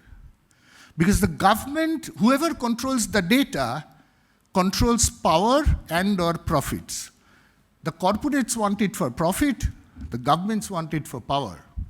And now who's going to regulate whom? So we are likely going to see Elon Musk's and Trump's, to use a current example, be strange bedfellows today. They can be complete enemies tomorrow morning. Because they are trying their best to collaborate or to confront one another to grab a bigger share of the data control pie. That is the future, in a way. In this society, I may come to the politics of it, with a withering middle class, you have a whole bunch of people who are uncertain, the gig economy, no rights. Unions are broken up almost everywhere in the world. The old brick and mortar industries are in trouble. They've gone away to China. We don't know what's happening very well there in great detail within an organization. But it's certainly not the kind of liberal trade unionism that we had witnessed in the 60s, 70s, even the 1950s in the Western world. We are not going to get that. So what is happening is that a few people control. Nobody has more permanent rights in the production process. Everybody comes and goes, things change, evolve. So you don't need people to challenge you. It's better if they did not challenge. You don't need obedience, but neither do you want dissent or trouble of a great deal. So what happens is, again, the way technology develops, I'm not saying it's a conspiracy, but what we have is people, I use the term, a fenced hole. So what Gen Z often does is they get into their hole, and in case sometimes they gasp for fresh air upstairs, they still want their friends around them. They don't want to go away from their hole. They will dig deep again back into their hole, right? So it's like a fenced hole where they live in. And therefore, what we need is people watching over us. So this is a kind of surveillance capitalism. Books are being written about that. Big Brother is watching us, all right? We have CCTVs all over the place. Google, you know that Alexa was instrumental in a British murder case as a witness which the court adopted. Alexa was turned off. Husband and wife quarreled in the room. There was a scrap. Husband, in a fit of rage, murdered the wife.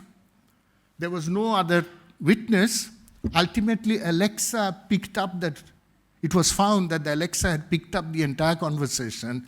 And on the basis of that, judge in a British court sentenced the husband, right? So these things, I don't know, little things, forget about that being a murder, being quite a big event. Wife and I, 7:30 in the evening, innocuous husband-wife conversation that Pujo coming, are we going to go to Puri? Not Puri, let's go somewhere else. Both our cell phones from the next 2 hours onwards for the next 3 days were full of advertisements for Puri hotels, flights to Puri, trains to Puri, Airbnb in Puri, places which have sea beaches but not Puri. Somebody is listening, right? So what about privacy, etc.? So what we have now is a bit of a fight between these tech giants and big government. Democracy can go to the dogs. We want control. And therefore, on the side of government, we have this rise of authoritarianism. People are afraid of that uncertainty. I wouldn't say afraid. They're a little bothered, irritated, and they want somebody to hang for that. And typically, it's the other. Somebody who is not like me, somebody who doesn't eat my food, somebody who doesn't pray to my God. So that is the enemy that we want to catch hold of, right? So in a way, as I said, it depends on which way you want to look at. If you are, of course, a MAGA supporter of Trump, you are looking at a world where there you think is fundamental revolutionary change going on. For most of us, it's a dismal backtracking into the past, right? Into almost, in my opinion, the medieval ages. So it depends on which way you look at, whether it's half empty or half full, but don't stop there. We were always told that, it depends on whether you see the glass half empty or half full. Ask a different question, and I'm going to stop there. Do you want to see it full, or do you want to see it completely empty down the road? It depends on us, whether we fill it up or we drain it out. Thank you very much.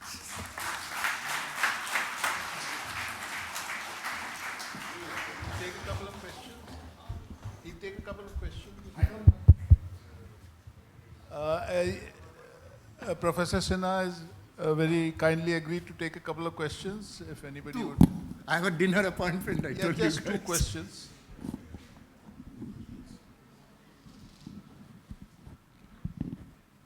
Yeah, here's a question.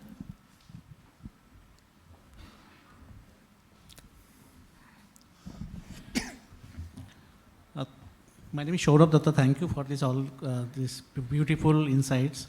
My question is, how, in the current circumstance, if you see in the global political or socio-political scenario, though, there is a ultra-rightism or maybe the nationalism or something is getting too much high, and it is the riser side for whatever it is, whether it's a Western world or, Arab world or anywhere. So some sort of kind of either based on religion or based on nation or something is being very much getting dangerous kind of things. I mean, we can see our neighbor Bangladesh, what is happening. So how the things are happening when the technology and other things are getting so dominant, and how do you look that it is going just out of any logic, or there is any logic of this, or how to sort it out, this thing? No, I would believe that there has to be some kind of reason for this happening. People tend to, then there's a herd behavior that promotes that kind of thing. As I said, depends on where you are. And you could be in a good place, you could be in a bad place. As some people are saying that, the reason why Trump got this kind of support was because people who were replaced by the globalization changes and industry, brick and mortar stuff going away to China, but they were not part of the goodies of Silicon Valley. A 53-year-old steel plant worker or a Ford motor car worker is not going to get a job in Silicon Valley. So they feel left out. They feel that the government in Washington neglected them and they want to punish them, and so whoever is against them is my friend. All right? So that's one kind of reasoning. Why does Trump do that? I think Trump has a different agenda, that he as a billionaire, and he has his cronies of billionaires there, including Elon Musk, who could be a temporary bedfellow, who wants greater control. And these are minions who can be used for that greater control into a slide. So that is always, politicians always look for these vote banks who are a stepping stone towards their having power. So that way might happen. It happens in different kinds of places, but there is this restlessness, I think, which always helps us to look for an enemy, to look for who is the cause of this trouble. It doesn't matter whether it's true or not. We don't fact check always. Whoever most of us feel comfortable with in defining as the enemy becomes the enemy. All right? And this is in a world which is being told post-truth. In fact, I am being completely honest. If I scroll through YouTube and all the things that I listen to, some I can make out are propaganda, either way. Some I just cannot, but at the end of it, I'm left with the feeling, was it okay? Was it right? Or is this made up? All right? So that is always there, I would say. But anyway, I'll take just one more if there is. Okay. If there is.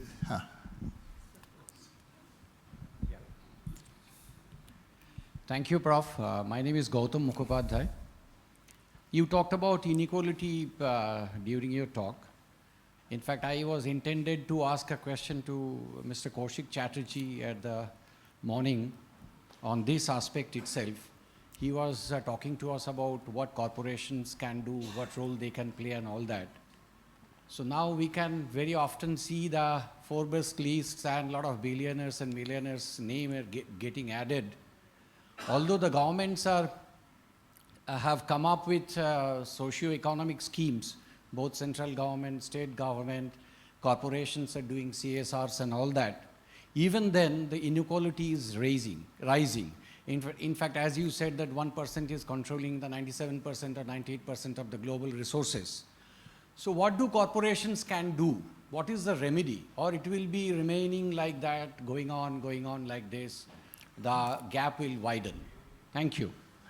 I really don't know the answer to that. The corporations will be looking after their profits, right? Otherwise, they won't be in business.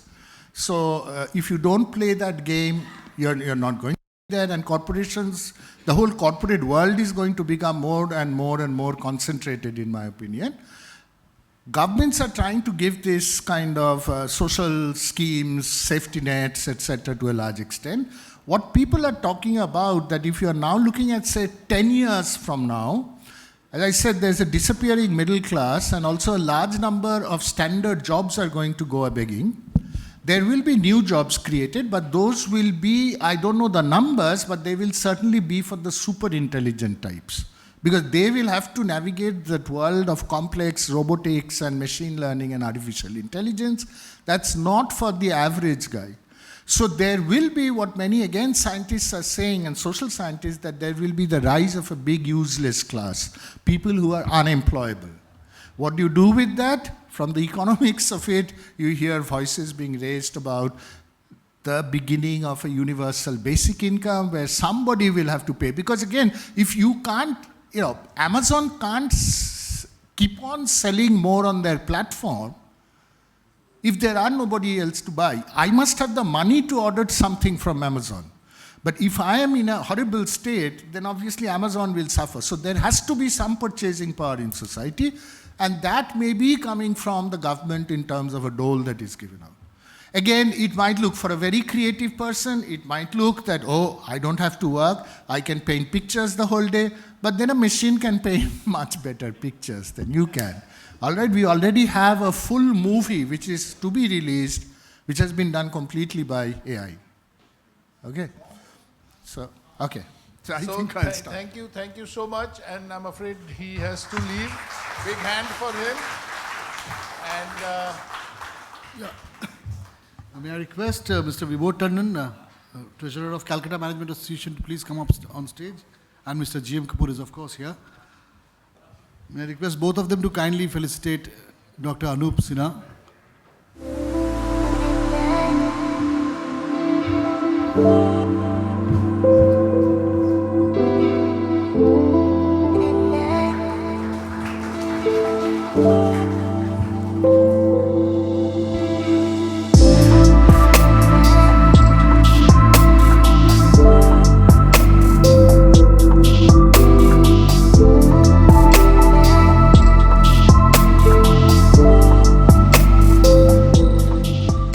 Thank you, sir. So we would request, after this photo session, we'll request Mr.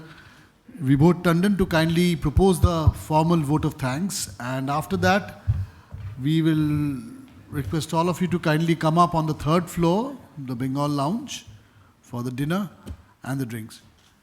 Sir, up to you. We need a great session. I was seeing a clip in 1980s when the first credit card transaction took place. And it was in news all over the place. It was probably the most exciting thing that would have ever happened. Today, it is primitive. It is something which you really can't even talk about. For the future generation, maybe a couple of decades, the most exciting is going to be something like time travel in all probability. And yes, the future is uncertain. Uncertainty is the most certain thing. But at the same time, what is going to be very, very interesting, as mentioned by most of our speakers today, was that in an extremely tech-driven world, it is going to be the human skills which are going to be the most sought after. Whether you talk about the emotional, intelligence skills, whether you talk about skills where you talk about human relationships, human leadership, and of course, even skills such as basic intuition skills, skills such as basic predictive intelligence skills are going to be the most important when it comes to the future generation. At the same time, what we talk about today, the most, even reality is distorted. We are talking about virtual reality, distorted reality, and of course it leads to virtual consciousness, distorted consciousness, and controlled consciousness, as mentioned by Sir some time back. And therefore, I strongly believe that it is true that the organizations and the individuals which will really survive and flourish in the future are not going to be the ones which are the best in what they do, but the ones which are the most adaptable, but yes, adaptable with real consciousness.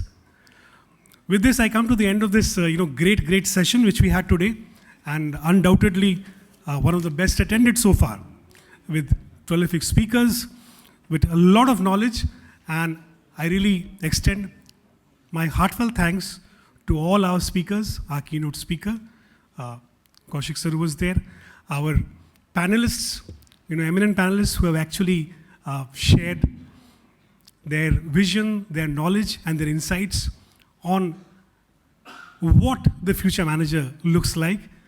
And of course, to the entire audience who has given it all a very, very patient hearing. And at the same time, I really thank the entire Secretariat of CMA. And of course, very, very important, without anything, it would not have been possible to organize such a wonderful event without the great organizations who have supported us, like the Tata Group, the Telegraph, who has supported us on an ongoing basis, the Heritage Group of Institutions, East India Pharmaceuticals, the SNU, I Can Fly, the Future Group of Education, Friends FM, all our patrons here, media.